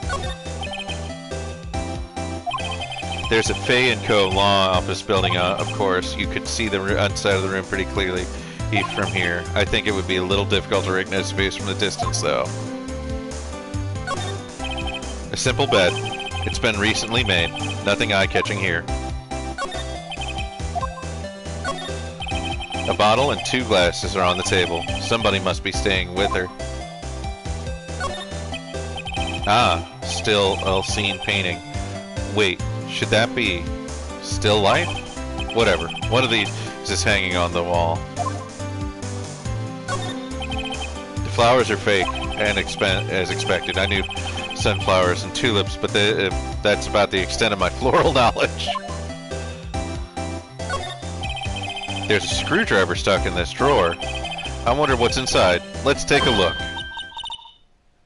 Hey! Oh, hey! Hey! What are you doing? No touching! Oh, bad boy. You really shouldn't pry around in other people's rooms now. You wouldn't want to make me upset, would you? Upset? I thought she was going to explode for a second there.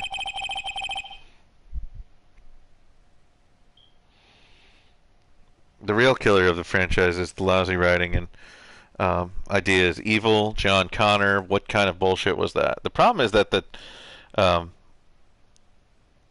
that a lot of neat things could have been done with Arnold, but he will never allow his public image go any place the plot would need it.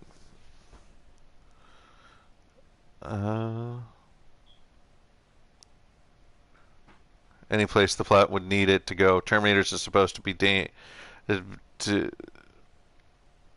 yeah. I can't talk today, but yeah, I get what you're saying.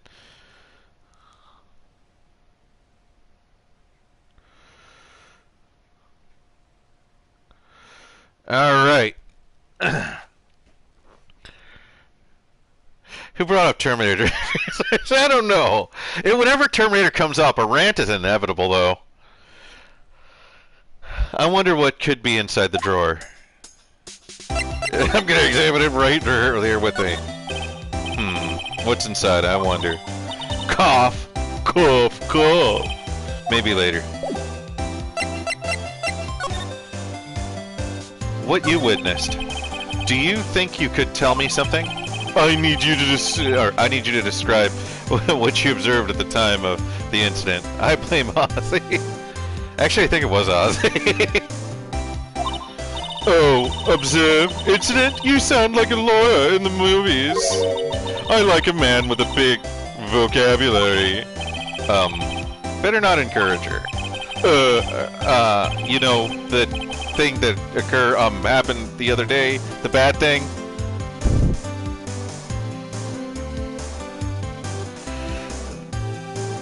Yeah, Sarah, started watching Sarah Connor Chronicles. Yeah, it's actually a really good show.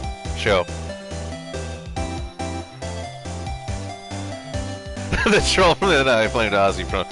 Yeah. I have a feeling that troll is following Ozzy. Because I think that's the same. I suspect it's the same one from his stream. I may be wrong. But I have my suspicions. You see when it happened. I don't suppose you could tell me about it. Pretty please? Let me see. Well, dream on. If you know what, if you want to know, you'll just have to come to the court tomorrow, Mr. Lawyer. Oh boy. Could you just... Who exactly are you? Oh, Mr. Lawyer, are you hitting on me? No, hey, I'm just doing my job here. Tee-hee, you know you're cute when you blush. Believe me, this is the first time in my life I've blushed this much.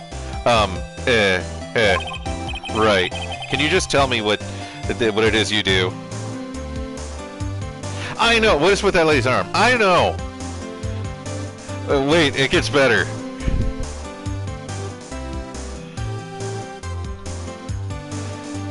I didn't bring up...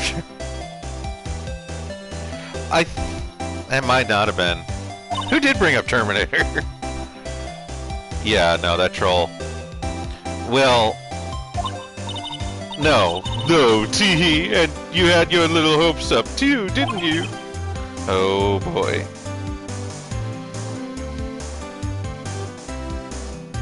Carpal skinny syndrome. Carpal skinny syndrome.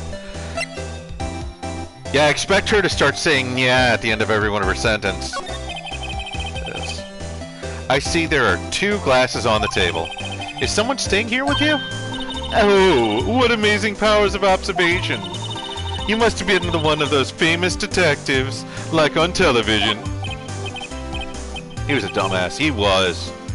Oh no, not me. I'm just a lawyer. Say, Mr. Big Detective, why don't you go look for your clues in the garbage? Miss May doesn't like nosy little lawyers. Oh boy. Yep, that's all I can do with her.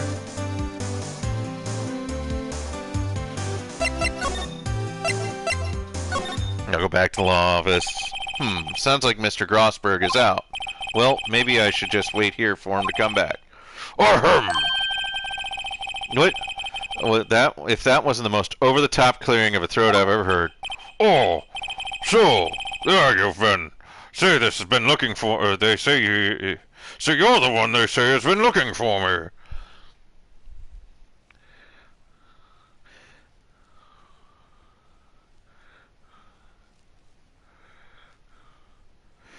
Since I'm back to streaming tonight, I'm expecting trouble from that pissant. But given the mood I'm in, I'm mentally I'm now putting up with it. Dude, Ozzy, if he shows his face, I'll ban him. And so will pretty much everyone else on that stream. He's gonna be it's gonna be like a firing squad. Hopefully it won't be any issue. Yeah. But I'll be on that stream and I'll ban him if he shows up. Hopefully he won't. He might not.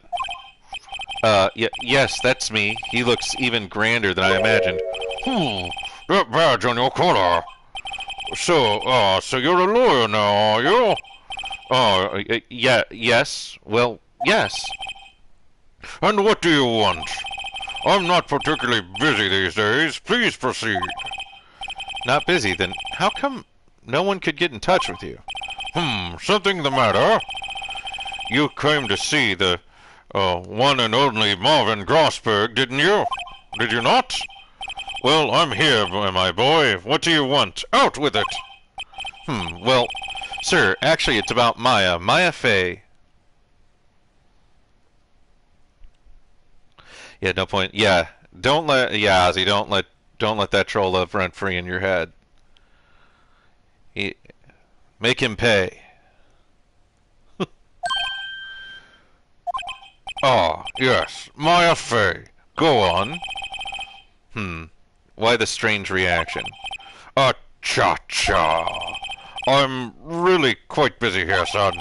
I can't go talking cases on a day's notice. No, it's quite impossible. Wait a second. How did you know the trial was tomorrow?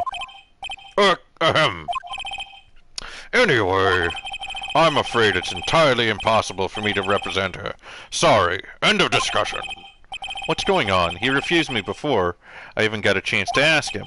What do I tell Maya?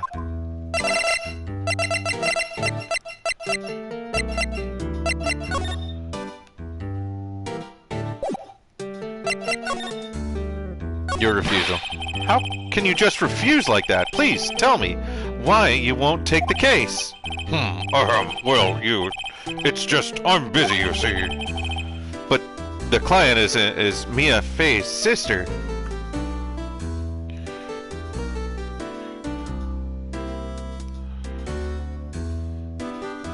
Yeah, thanks guys. All I want to do is enjoy a game from a series that's my friend loved to play, so naturally I just want to have fun. Yeah, exactly.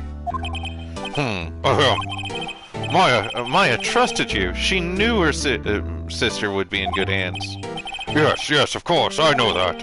However, I'm sorry, but I must refuse. Sorry, goodbye. Creep. Fine. I don't have time to argue with you anyway. I'll go look elsewhere. Grumble. That's not... Huh, did you say something?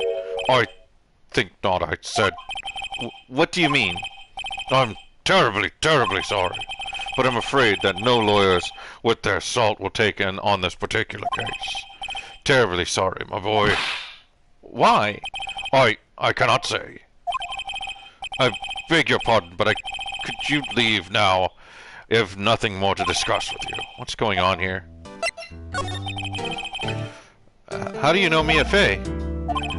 She worked here a long time ago. Quite the apprentice, that one. Learned my techniques in the blink of an eye. She left one day quite suddenly. She had a mission, you see. A mission?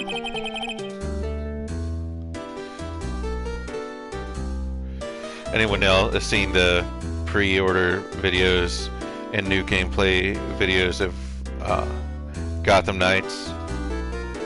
I've not. I saw they're out. She followed it with a burning passion. Never looked back, that one.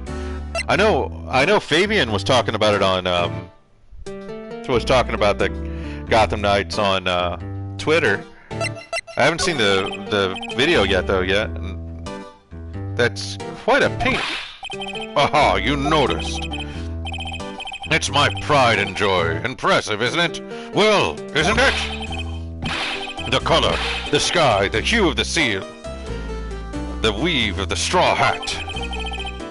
It's worth at least 3 million. I've no intent of parting with it, of course.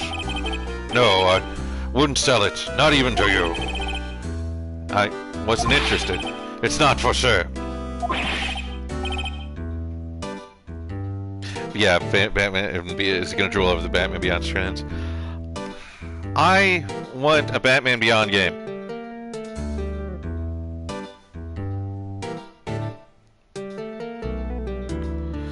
I'm out.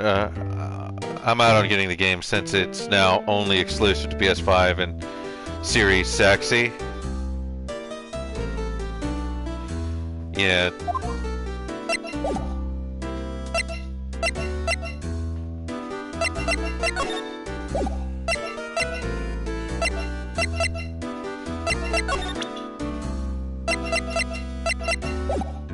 I don't think there's anything else he reveals here. Okay.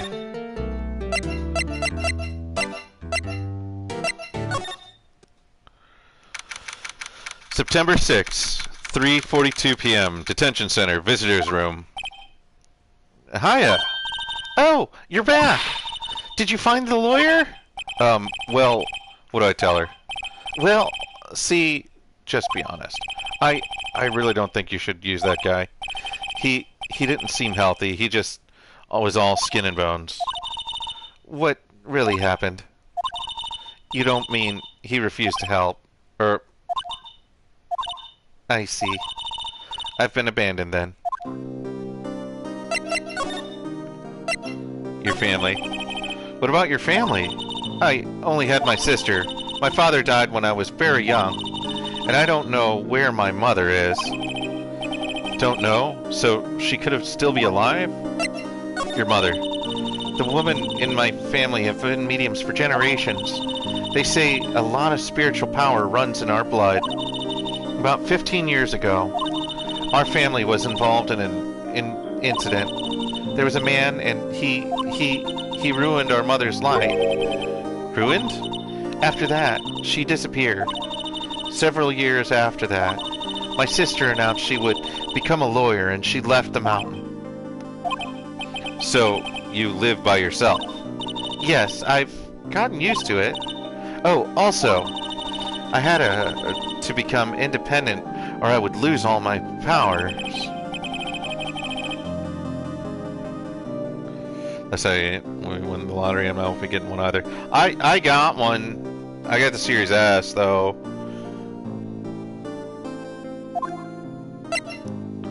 Your mother's enemies.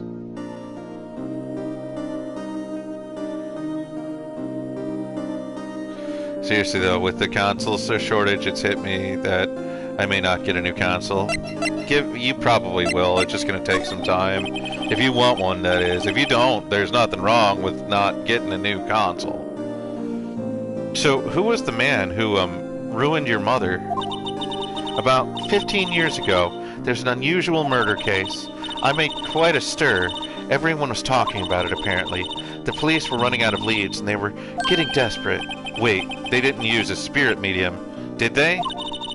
Police convinced my mother to try and contact the victim. Wow, so what happened? The case was solved. We thought. You thought. The man my mother helped the police capture was innocent. The police consultation with the medium had all been carried out in a secret, of course. But a man found out about it. He leaked it to the press. He told all the papers that my mother was a fraud, and the media jumped on it big time. My mother, became the laughingstock of the nation. I see. White. Excuse me? White? That was his name. My sister told me. White.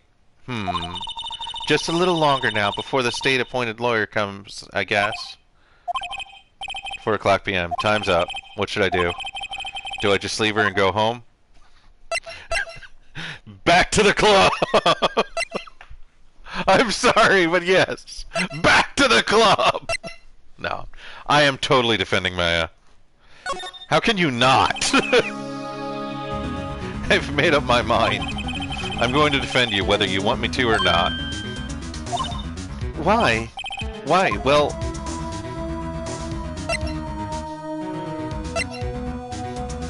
I don't know why. I can't abandon you or someone else is the culprit. It's one of these two, but I'm gonna go with that can't abandon you.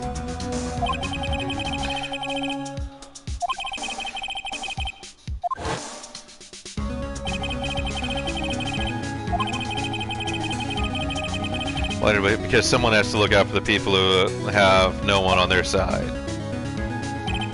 Maya, I won't abandon you. You can count on me. That's so kind of you. Sniff. Well, let's fight this one and get you out of here. Right, thank you. Phew, she smiled at last. She looks like an entirely different person. One last question. You are innocent, right? Yes. And I trust you. So you trust me too, okay? It's a deal. So, what next? There's something that's been bugging me. Just what's inside that strange woman's drawer? It was when I tried to look in the drawer that she got all defensive. There has to be something in there.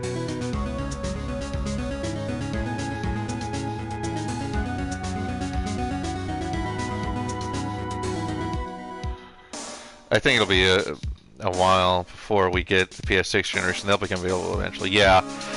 Microsoft is working on getting more microchips on it, so they're doing their part. Sony still isn't moving about it. So now I go back to the hotel. Good afternoon, sir. Excuse me, you are? Oh, I beg your pardon, sir. I am the bellboy of this establishment at your service, sir. Oh, right. I just come up to deliver the room service, sir. Do you know where Miss Maya might be? I believe our guest, Miss Maya, is currently using the, facilities. If you've no need of anything, I'll be taking my leave. Please, stay as long as you like.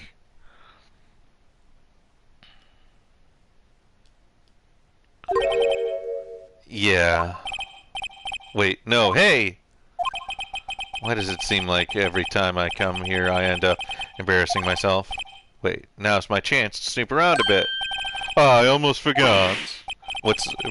You came back quickly. Might I ask you to inform Miss May that there is a message for her? Please, tell her that Mr. White of Blue Corp phoned. Oh, right, sure.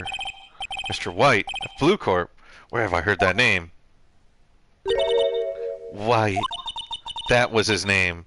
My sister told me. White was the name of the guy who ruined Mia and Maya's mother. Could it be a coincidence? Let's get that wiretap. There's a screwdriver sticking out of the half-open drawer.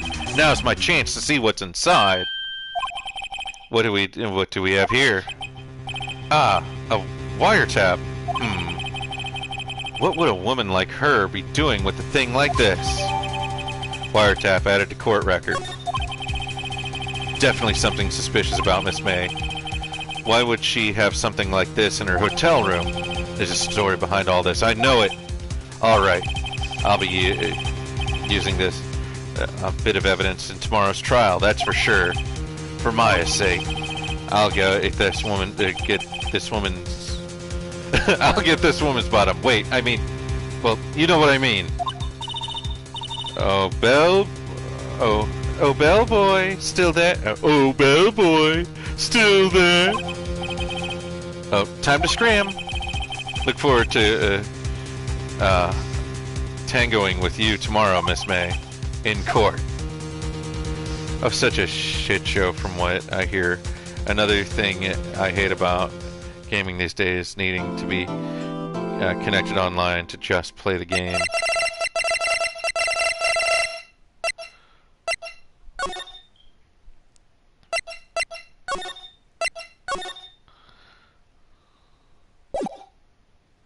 Alright, trial! The September 7th, 10 a.m. District Court, courtroom number 1. Court is now in session for the trial of Miss Maya Fey. The prosecution is... should I give Edgeworth the Arnold voice? The prosecution is ready, Your Honor. No, I think I'll give him, the prosecution is ready, Your Honor. No. Ozzy, what's a good voice for Edgeworth? Foolishness, Dante. Foolish. The prosecution is ready, Your Honor. The defense is ready, Your Honor. Miles Edgeworth. I'd better not show any signs of weakness today, or he'll be on me in an instant. Mr. Edgeworth, please give the court your opening statement. Thank you, Your Honor.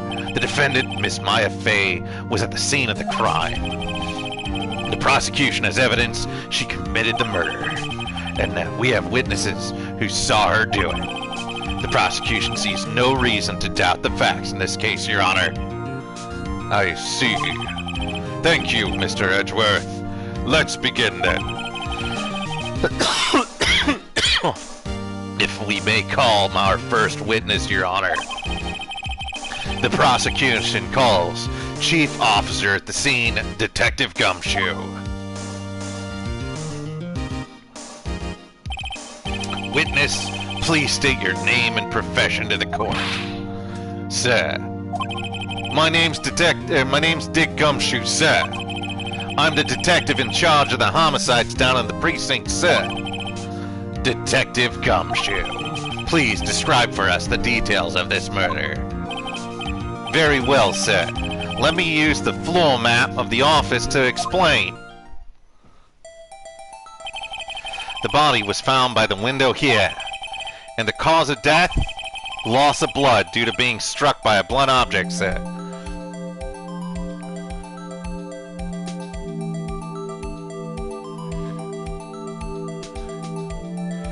That fucking sucks. Since I got MLB The Show, that's what I've been playing 90% of the time.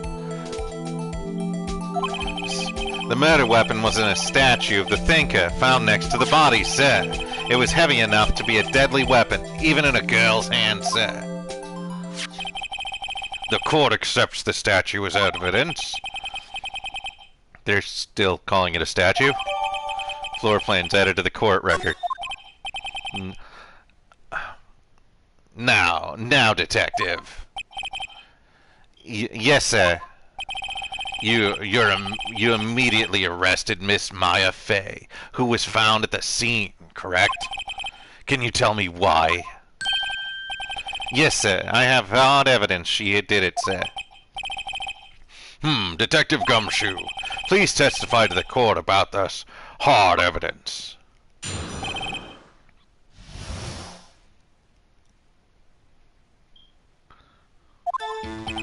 As soon as the phone call came in, I rushed to the scene. There were two people there already. The defendant, Miss Maya Fey, and the lawyer, Mr. Phoenix Wright. I immediately arrested Miss Fey. Why? We had a witness account describing it. The witness saw Miss Maya Fey the very moment of the murder. Very moment, you say? Very well, Mr. Wright, do you begin your cross-examination? Yes, Your Honor. Cross-examine what? I couldn't see a single contradiction in that testimony. Smack! Hey, Maya just threw something at me. What's this? When my sister couldn't find any contradictions in a witness testimony, she would bluff it and press the witness on every detail. The witness always slips up and says something wrong. It works lots of times. Heh, I should have expected Maya would know some of her sister's tricks. All right, let's give this a try. Something the matter? No, Your Honor. I'd like to begin my cross-examination. I'm just gonna contradict everything he says. As soon as the phone came, I rushed to the scene. Press. Who did you say you got the call from? Hey, pal, don't play dumb. You know who. The call was from a customer at the Great Gatewater Hotel, right across from the crime scene. Okay, I press. Not sure if it did much, though. Right. Please continue. There were 2 people there already. As soon as the phone came, I rushed to the scene. Who did you say you got the call from? Hey, pal, don't you know? Oh.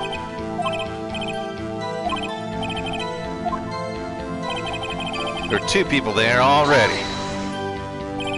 Detective Gumshoe, how long would you say it took between you receiving the call and your arrival at the scene of the crime? Right. I'd say if it was about 3 minutes. That's pretty fast. Our motto this month is quick response. That's how I got there before the killer got away. Indeed. So tell us who the 2 people you found in the scene were. He's starting to turn into Solid Snake. I'm just gonna roll with it. Yes, sir. The defendants, Miss Maya Fey and the lawyer, Mr. Phoenix Wright. Are you absolutely sure it was us? Listen, pal, your dumb act will only get you so far. With her funky hippie clothes and your spiky hair, you 2 stand out like suspicious people at a crime scene. Well, he does have a point about her. She is pretty unmistakable. I should pick my points to press with a little more care. Immediately, I arrested Miss Fay. Why is that? What's your reason? Why, we had a witness account describing her. The witness saw Miss Maya Fey the very moment of the murder.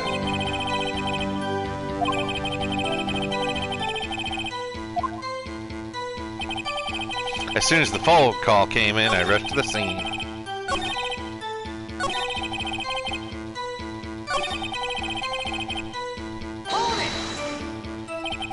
Hold on, just 1 second. Yeah? If I heard correctly, you said you arrested her because you had a hard evidence she did it, correct? Huh? Did I say that, me? Me? I heard you say it. You did say it. Yes, you did. Exactly. What about this suspicious woman in pink's claims was hard evidence? What? Miss May isn't suspicious, and she sure isn't pink, pal. Well, I guess she is pink. That's enough, Detective Gumshoe. Do you have any more solid proof other than her claims, Detective? I guess pressing can have its advantages. Yeah. Gah. Sorry, I got the order of the things mixed up in my testimony. Your Honor, sir. There was something I should have told you about this first, Your Honor. Very well, Detective. Let's hear your testimony again.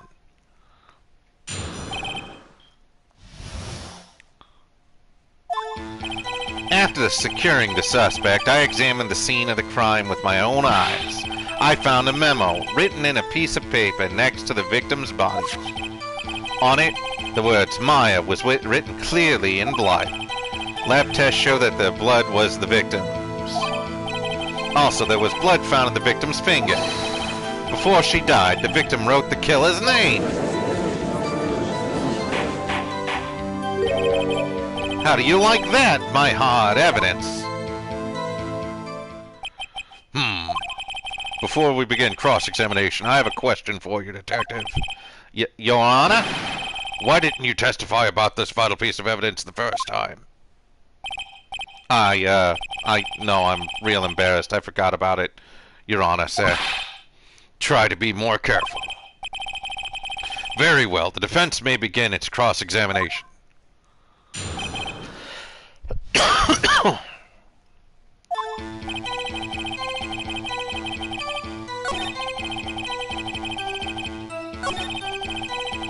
Written clearly in blood. I'm gonna press him a little bit on this. What kind of tests were these again? Oh, well, what kind of, well, I hear they take the bits in the blood, or a hermogoblin,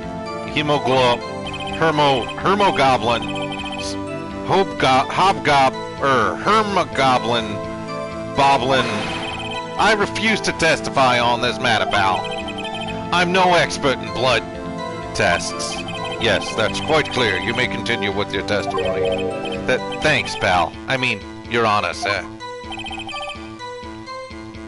Detective Gumshoe. Yeah?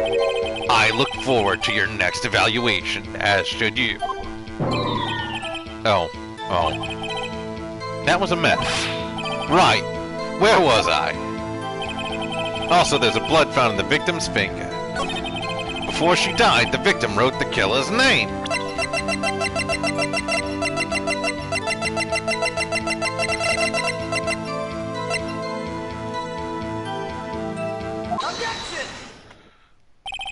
Detective Gumshoe, there's one thing I want you to clarify for me here.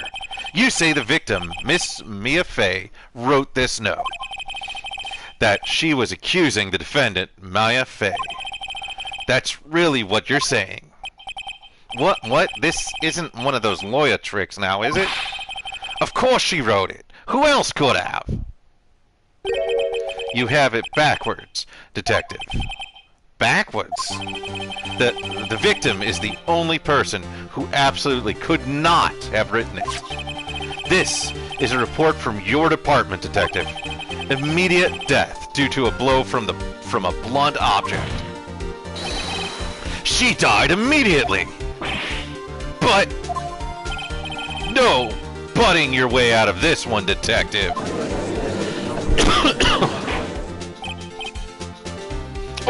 Order! The defense has a point. Someone who died immediately wouldn't have the time to write anything down.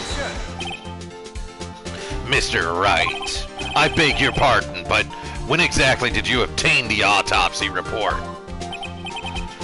When? The day after the murder. It was the day after the murder. The prosecution's point being... that autopsy report is outdated, Your Honor. What? A second autopsy report was performed yesterday at my request. Death was almost immediately due to a blow from a blunt object. But there is a possibility the victim lived for several minutes after the blow. I received these results this morning. No way! Your Honor, it's quite easy to imagine the victim did have time to write Maya. That is all. I see. Damn you, Edgeworth. I should have known you'd have something else up your sleeve. Why, Mr. Wright? You look shocked. Something you want to say? You're a sham, Edgeworth. Mr. Edgeworth, I've heard there's nothing you won't do to get your verdict. What reason could you possibly have to request a second autopsy report? Mr. Wright, the defense will refrain from personal attacks on the prosecution. No matter, Your Honor. Mr. Wright, say what you will, the evidence in this report is undeniable. Your Honor, I submit this report to the court. Understood. The court accepts this evidence. Died from a blow by a blunt object, may have lived for a few minutes after being hit. Well, Your Honor, the evidence strongly suggests the victim was identifying the killer. I suppose this is the obvious conclusion, yes. What happened last week with the Xbox? I really don't know. The prosecution would like to call its next witness. This poor innocent girl saw a murder with her own eyes. Let the witness, Miss April May, take the stand. Exactly what part of her is innocent?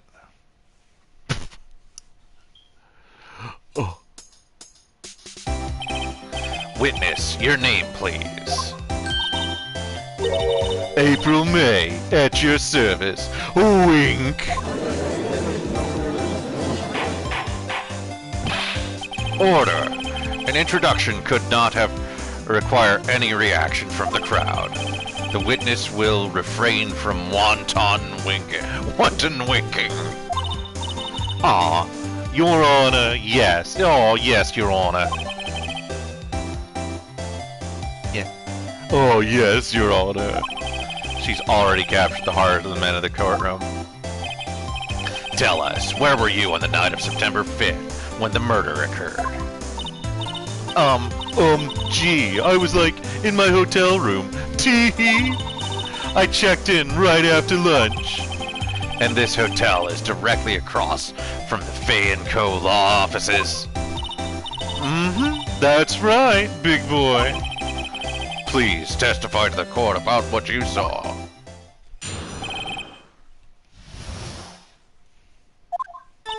It was like 9 o'clock at night. I looked out the window, you know. And then, ooh, I saw a woman with long hair being attacked. The one attacking her was a mousy girl sitting in the defendant's chair.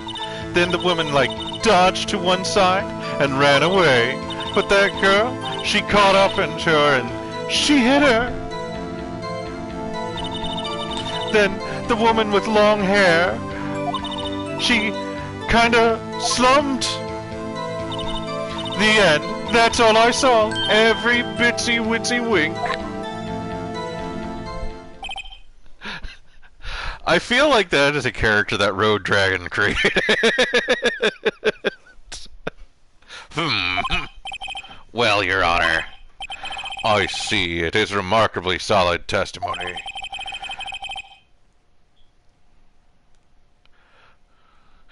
Yeah, I think you were saying that earlier, Odyssey. You stopped. Oh, wait. The chat somehow went backwards. Okay. I don't need I don't see a need to trouble the witness any. Wait, Your Honor. Yes, Mr. Wright. Yeah, I think your chat is going apeshit. Exactly, Ozzy. I'm like sitting here like, you mentioned that earlier. Oh, yeah, remember when they said that was built into the Xbox One and couldn't be removed? Yes, Mr. Wright. What about my cross-examination? I thought the witness testimony just now was quite firm, didn't you? Mr. Wright, I understand you were Miss Maya Fay's understudy. Were you not? You must know her techniques well. Her cowardly way of finding tiny faults in perfectly good testimonies. Hey, how dare you? Well, Mr. Wright, will you cross-examine the witness? Yes. I'll gladly proceed with the cross-examination. If only because I have a feeling Edgeworth doesn't want me to. She has to have some weakness. Very well, you may begin your cross-examination.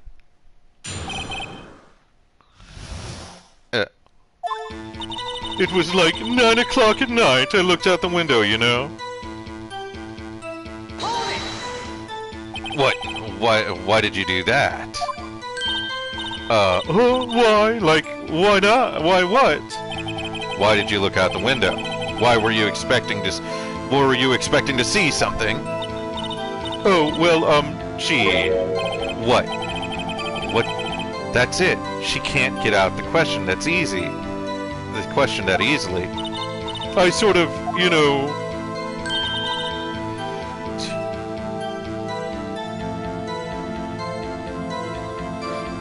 Did you or did you not shit on the defendant's bed? This character basically is Amber. Not really, but no. Actually, you'll see. I had a feeling. Well, I have a feeling she's trying to avoid the question. Maybe I should press a little harder on this one. Go for it. Surely you must have had a reason to look out your window at that time of night.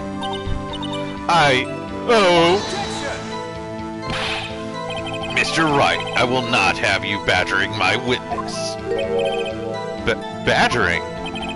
You insist on needling her with those trivial questions? I really don't think it should be allowed. Yeah, stop him!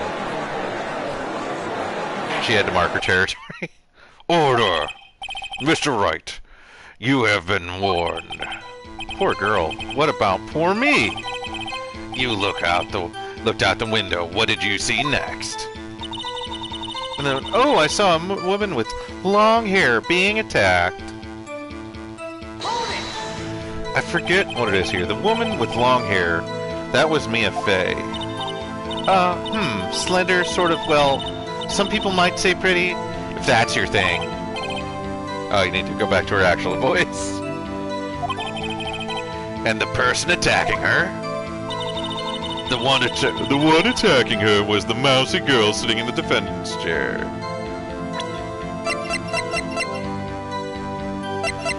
I forget what evidence I have here.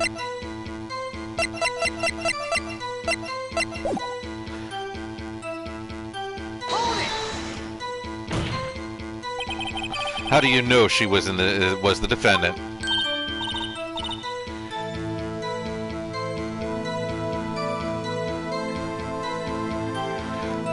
The sure deaf wishes he could make a time machine go. I'm sure, yeah. Oh, well, you know, she had a girlish physique. Women know these things. Look, I just know, okay? There's only one person at the scene of the crime with a short, girlish figure. The testimony is bulletproof, Your Honor. He's right. I question the testimony. Hold on a minute! That testimony stinks!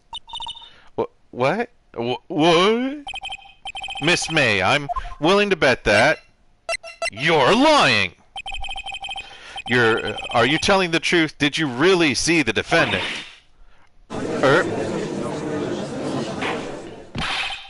Mr. Wright, what's the meaning of this? Yes, what is the meaning? Somebody tell me, because I'm clueless about this. Okay. If you had really witnessed my client, Mia Fey. Next up, Star Wars Court, Younglings versus Anakin Skywalker, followed by Greedo versus Han Solo, concluding with Padme versus Parent. Oh. And Miss Fey, Mia Fey, you would have noticed her clothes before noticing her physique.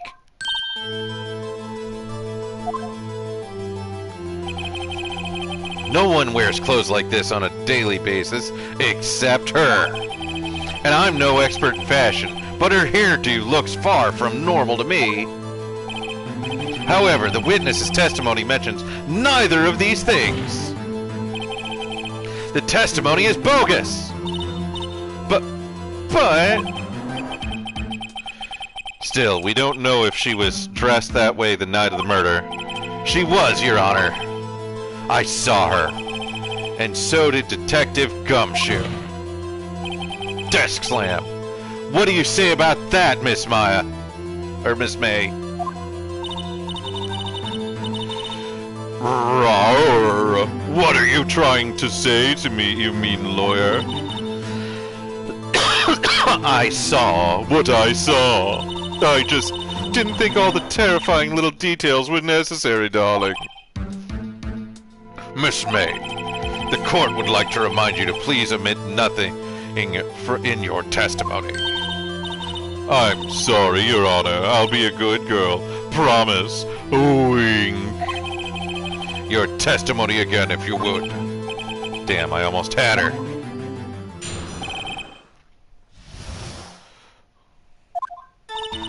I did see everything. I did. The victim, the woman, dodged the first attack and ran off to the right. Then the girl in the hippie clothes ran after her. And she hit her with that weapon. I saw it. I did. That clock, kind of statue-y clock thing.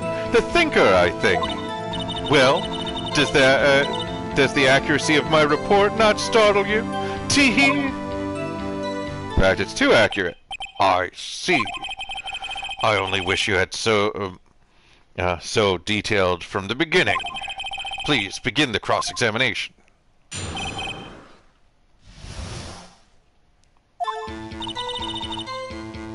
I did see everything I did. The victim and the woman dodged the right from the first stack to the right, and the girl in the hippie clothes ran after her, and she hit her with that weapon. I saw it. I did. That clock, kind of statue-y clock thing.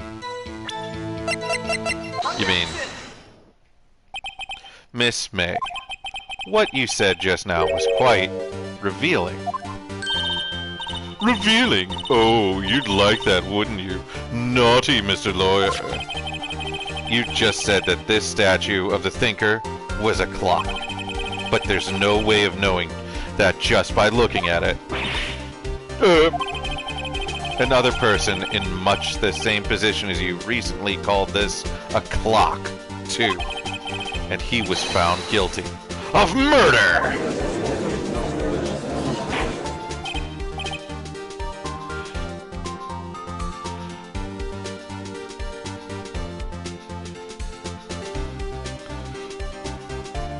Order!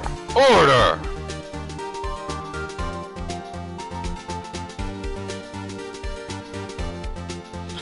We already said the whole Youngling thing was rebel propaganda.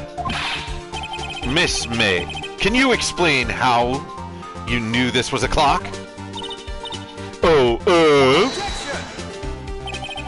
The witness saw the murder with her own eyes. That's all that's important here. The defense is trying to confuse the issue with trivial concerns. Yes, of course. You will withdraw your question, Mr. Wright. But questions are all I have, Your Honor. And this, you recall, I've caught murders with this questions before. Well, only once. Objection sustained. You may continue your questioning the witness. Your chat's possessed. Maybe it's possessed by the spirit of Maya. I know, it's weird. Phew, that was close. If he stopped me there, the trial would be over. Huh? What? So what happens now? What happens now is you answer my question. How did you know it was a clock? What? That's because I heard it. Yes, I heard it. It say the time. So, you've been in the law offices at Fay & Co.? No, hey, I didn't say that. Why would I go there? I heard it from my hotel room. Tee-hee. The law offices Fay & Co. where the murder took place is very close to the hotel. She could easily have heard the clock. Well, Mr. Wright, are you satisfied? No, Your Honor. I can't give up now. I'm not satisfied because it couldn't have wrong. Your Honor, members of the court, it's inconceivable that the clock in question rang. 'Cause that clock is missing the clockwork. How could you possibly just take a look and look right now? Oh, see anything interesting, Your Honor? It's as the defense says. This clock is missing its clockwork.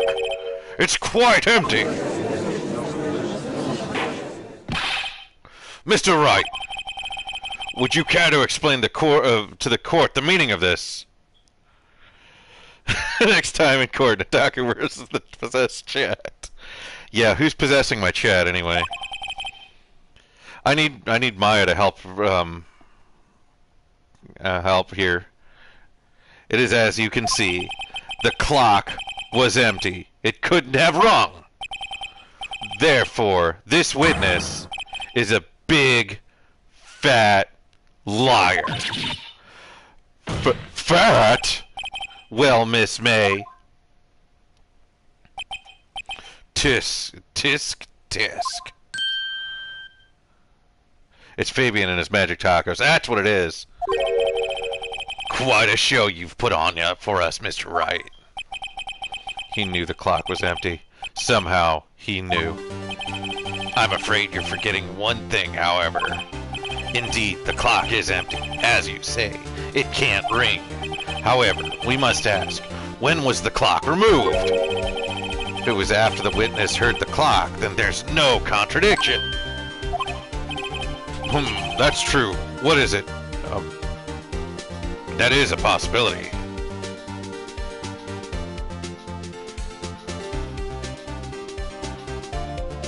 Nonsensical response to a year-old comment. I love when that happens. Oh, okay. That's fun. What comments? I have to know. The clock might have been emptied after she heard it. And that's exactly what happened, Your Honor. Well, Mr. Wright, can you prove when the clockwork was removed? Oh, ho, impossible, of course. I have proof. What? Wasn't it you who told me proof is everything? Well, I was listening. And now I'll show you the proof you like so much. The evidence. The clockwork was removed. No, I hit the wrong button. Take that! Take a look at this. That's a very cute cell phone. Oh ho! Oh ho! It's you have a girly phone. Well, wait, this isn't my phone. Listen, this is the defendant's cell phone, and it contains a recording. A recording of a conversation she had with the victim on the day of the murder. Order! Order! The defendant's cell phone? This wasn't brought to my attention. Perhaps Detective Gumshoe overlooked it. Grumble. The good detective better remember he's up for evaluation soon. I gotta say, I'm starting to feel bad for this big fella. Let's hear the conversation. So you just want me to hold onto the thinker for you then? If you could, I should probably tell you, the clock isn't talking right now. Huh. It's not working? That's lame. I had to take the clockwork out. Sorry. September 5th, 9:27 a.m. Your Honor, I think this makes clear the clockwork was already gone by the time this was recorded. Which was well before the witness arrived at her hotel. Watching Predator tonight. Predator 2 will be tomorrow night. Ma? Well, Miss May, could you care to explain this to the court? What happened was a clock. Well, isn't it obvious? I saw the clock before. What store was that again? Oh, I go to so many. Oops, I forgot. Wink. So the witness had seen it before. That would make sense. Does the defense have any objections, Mr. Wright? Yes. The witness claims she's seen it before, but that directly contradicts the piece of evidence already submitted to this court. Well, let's see it. Or, let's see it. Please produce the evidence.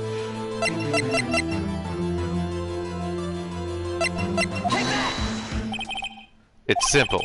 This clock was never in any store. Ever. What? A friend of mine made that clock. Only 2 exist in the world. And the one that isn't here is in police custody. Impossible. Everything is sold in stores. Miss May, it's a high time you went shopping for a better excuse. I love it. Oh, excuse me. Not on sale today? Oh, ho, ho, ho, Murph.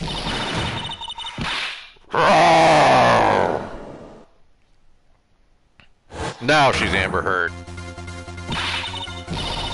This isn't it that what's it to you, Porcupine? That stupid clock doesn't matter, okay? She did it, and she should die for it! Die!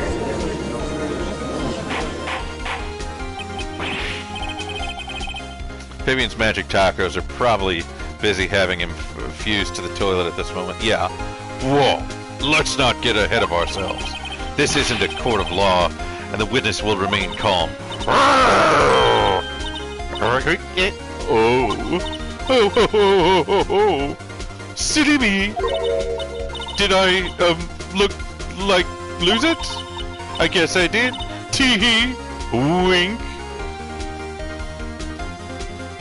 So Amber Heard actually is in this game. 100%!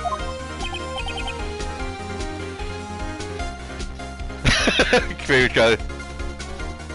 Oh man, I just imagine. I want to make my toilet look like the Iron Throne. So scary. Miss May, let me ask. Tell me, how did you know the weapon was a clock? Oh dear, it's 100% her. Does the defense have an opinion on this behavior? Okay, this is it. Yes, Your Honor. Allow me to explain how I see the truth of the matter. Miss April May, you knew the weapon was a clock because you had heard about it. The witness was never held the clock in her hand. However, she had heard that that it was a clock. Amber Turd. She heard? That's correct, Your Honor. There is no other way she could have known the thinker was a clock. And I can show you the proof. Well, this is interesting. Let's see it then. Show me the evidence proving that the witness had heard the murder weapon was a clock. Take that! Have a look at this.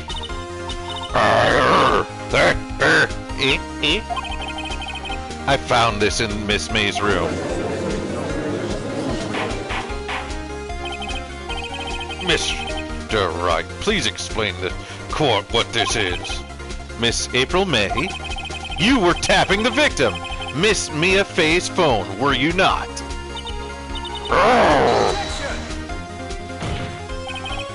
Your Honor, this is irrelevant. I'm not entirely sure that it is. Objection overruled. It troubles me that our witness was in possession of a wiretap. This is outrageous. Does the defense truly claim that the witness was tapping her phone? Absolutely.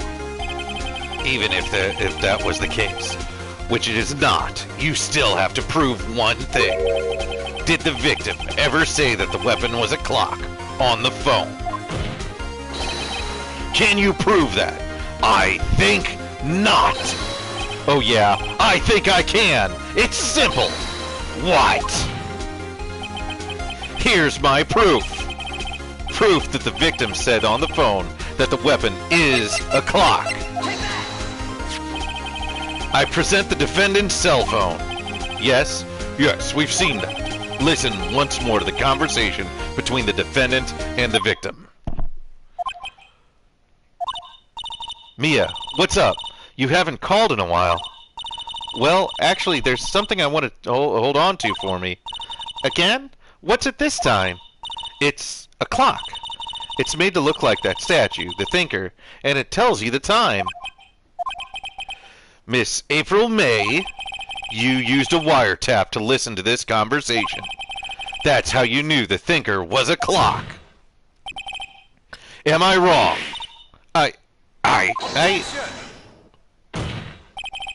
Your Honor, this is ridiculous. Your Honor, look at the witness's face. Does she seem amused to you? This defense demands an answer. Yeah, look at it. It's 100% Amber Heard giving Johnny Depp the stink eye. Look at that. Lord. Witness, answer the question. Did you tap her phone?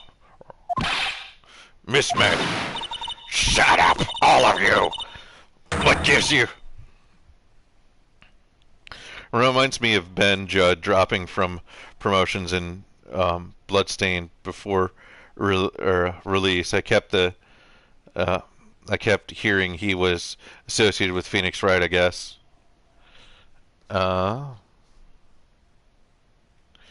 Guess from Google, his name. He never got out from accusations. You lawyer.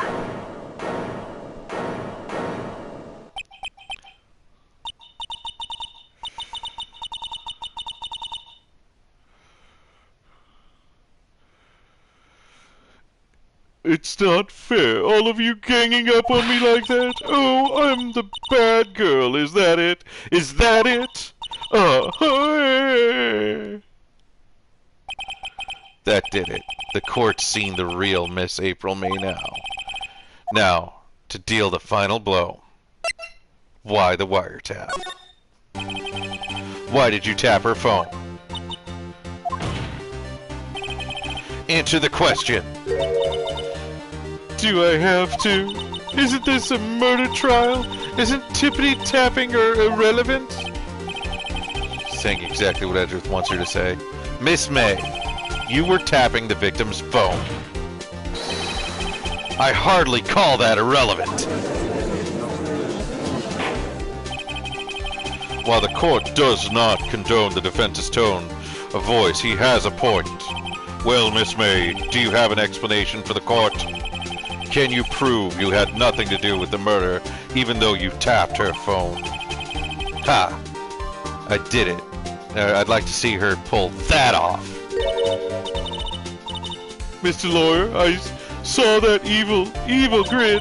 You were probably thinking, I'd like to see her pull that off, weren't you? Damn, she's good. Well, you're not the first man who thought that. And of course, I can and will. You can't be serious. No way. Way, I say. Way. Oh, and I assure you, I'm serious, Mr. Lawyer. Arrgh. Okay, so, killing happened around 9 o'clock at night. Why? That's just when I was getting room service from that sweet bellboy. Room service. Iced coffee, I believe. It was. Ice coffee, you know, like normal coffee, but cold. If you don't drink it quick, the ice melts, and then you have regular cold coffee. Ice coffee. Think I'm making this up? Ask the bellboy. Wink. Ergo, the witness was not on the scene at the time of the murder. So, where does that leave us? It is my great displeasure to inform you that the witness appears to have been tapping the victim's telephone. However, that is a separate crime with no bearing on the current case whatsoever. Her testimony stands. She saw the defendant, Maya Fey, commit murder. No, they're going to let her just walk away. There's no way I can win this unless I tie Miss May to the murder somehow. Well, does the defense have anything to say? Well, come on, think of something. Call the bellboy! The defense would like to call the hotel bellboy as a witness.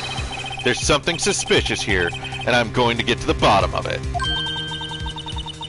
I think you've sunken quite low enough already. I object to calling the bellboy. Why? Why? What's your reason?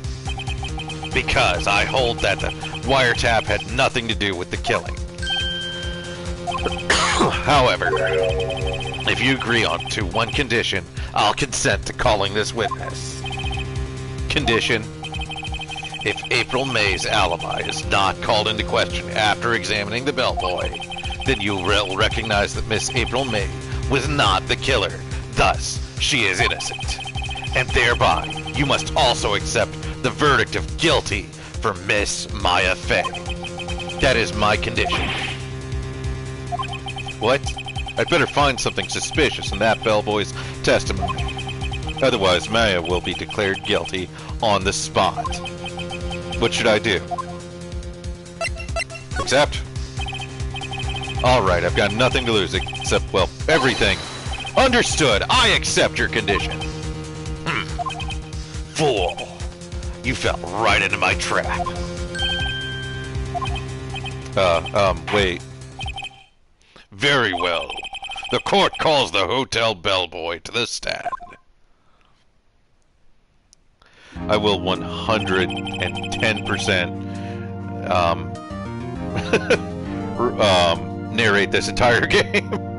I believe we're ready to testify, for the witness to testify. He clearly does look like a bellboy.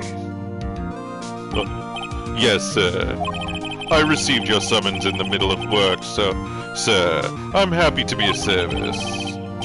That tea set looks rather heavy, so without further ado... I love the Phoenix, the reactions Phoenix gives when he gets emotions. I know, they're perfect. The witness may begin his testimony. Very good, sir. Very good, sir. I'm the head bellboy in the Gatewater Hotel in the business for 4 generations.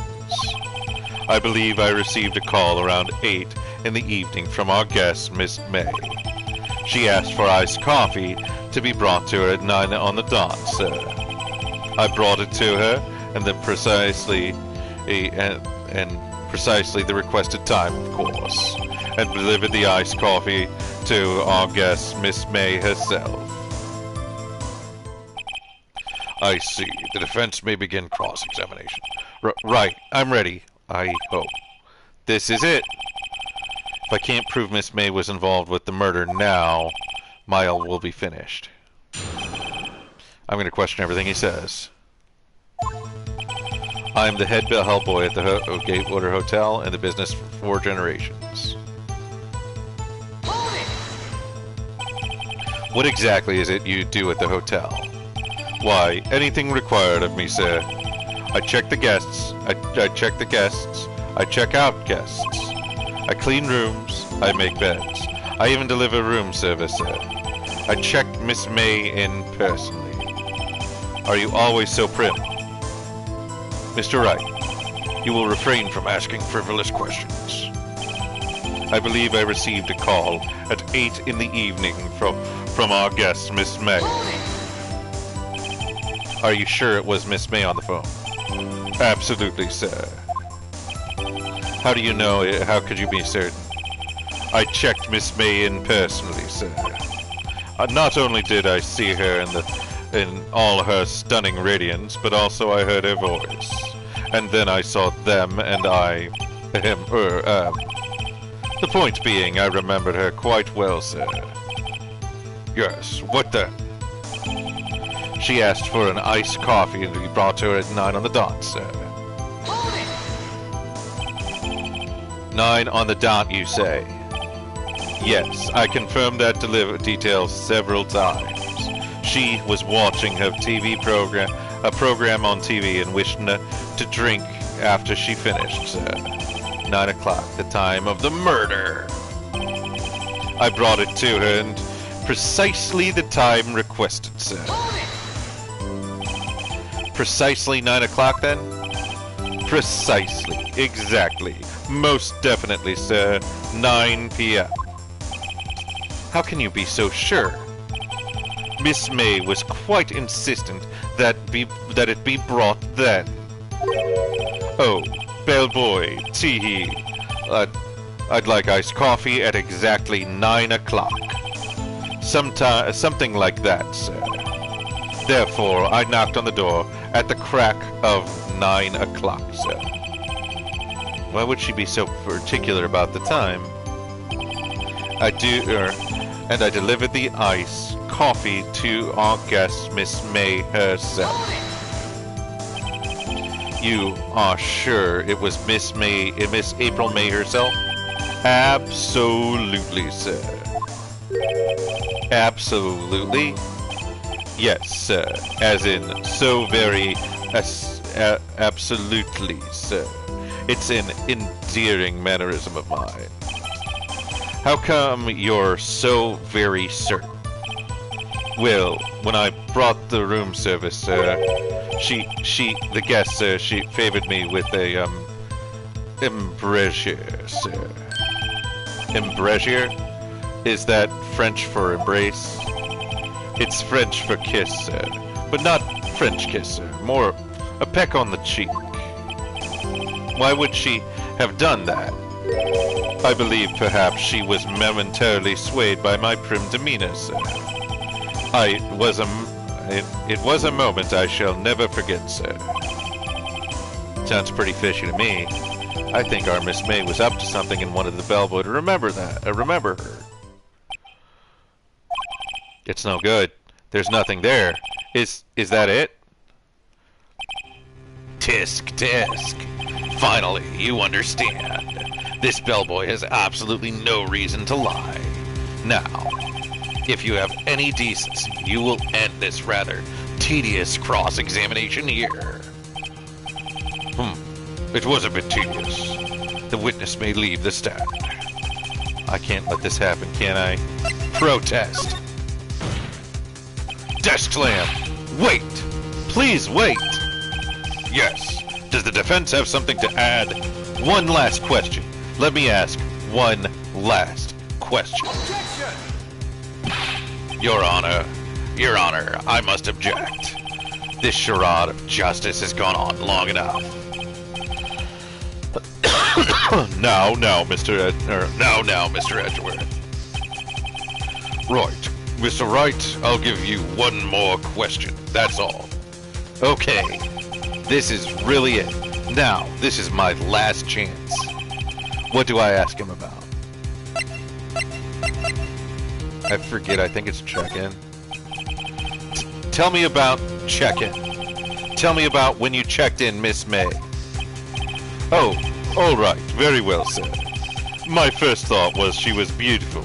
Beautiful person. She just my type of girl, so it was a disappointment, really. I see. Excuse me. What exactly was a disappointment? Well, I'm not without charm, sir, but even I'd have a little chance of I'd have a little chance with her lover there. What did he say? What did you say? Rather, quite. Bellboy, tell us the truth now. Did Miss May check in with another person? Desk slam. I object. That was objectionable. Objection overruled. The witness will answer the question. Yes, I see. Why did you not mention this in your testimony? Well, sir, you did Ask? nice try. That's the sort of thing you're normally supposed to mention. Yes, quite, indeed. I was a good barista there, Mr. Edgeworth, who... He asked me not to mention it if I wasn't specifically asked. Oh, you fool! I've done it. I've won. Miss April May checked into the twin room with a man, correct? Yes, sir. Then when you brought them room service, you didn't see that man in the room. That's right, sir. Your Honor, we've just learned of another person involved that may have been the murderer. In light of this new fact, I hold that it is impossible to judge the defendant. Wouldn't you agree, Mr. Edgeworth? And who, Mr. Wright? Who is this other person? Simple. It was... The man was with Miss May. The man who checked in with Miss May. Ugh. Your Honor, as has been previously revealed, Miss May was tapping the victim's phone. Yet Miss May herself has an alibi at the time of the murder. However, that does not clear the man that was with her. The bellboy saw no one else in the room at the time of the murder. What a convenient little setup, but it was too late. Too late? I suppose you'd like it if it was too late, wouldn't you? After all, it was you who hid the presence of the other man from the court. Upstart, amateur. It's Fabian. These accusations are ludicrous. Enough. The court acknowledges the defense's argument. I expect the prosecution and defense to look into this matter fully. Am I understood? Yes, Yes, Your Honor. That's all for today, for the trial of Maya Fey. Court is adjourned.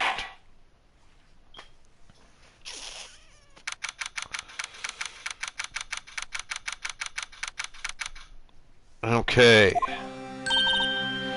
Mr. Wright, you were amazing in there. Really?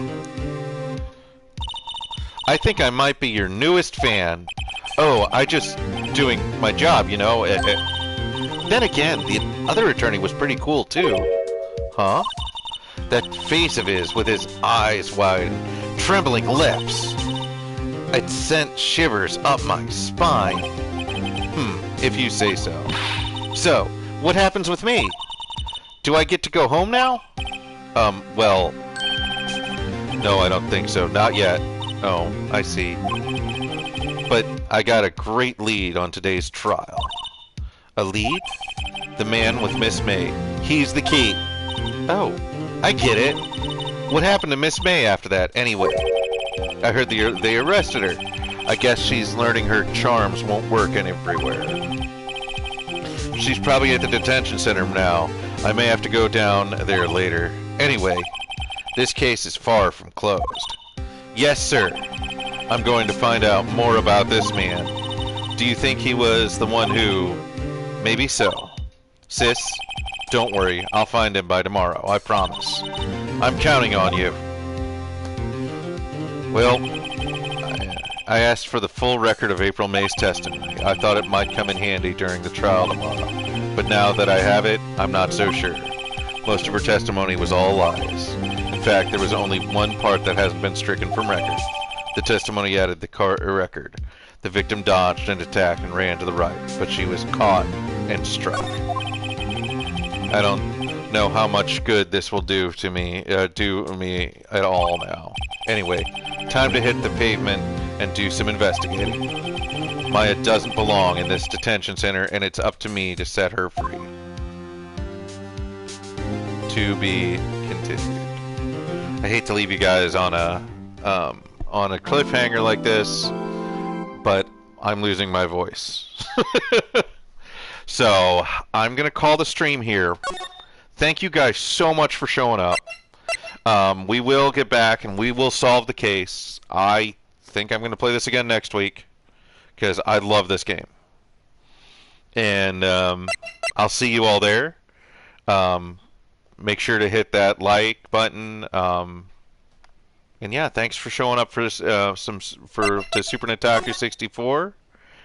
And I will see you guys in the next one. Saturday we will be continuing our. Have fun dubbing your subs in the meantime. Yeah, thanks, Rogue. Yeah, I thought that was fun. I'm gonna definitely stream this game again. This was a lot of fun. Anyway, I'll see you guys in the next one. See you for Spider-Man on Saturday, and then yeah, next Tuesday we're coming back to Phoenix Wright. See you then.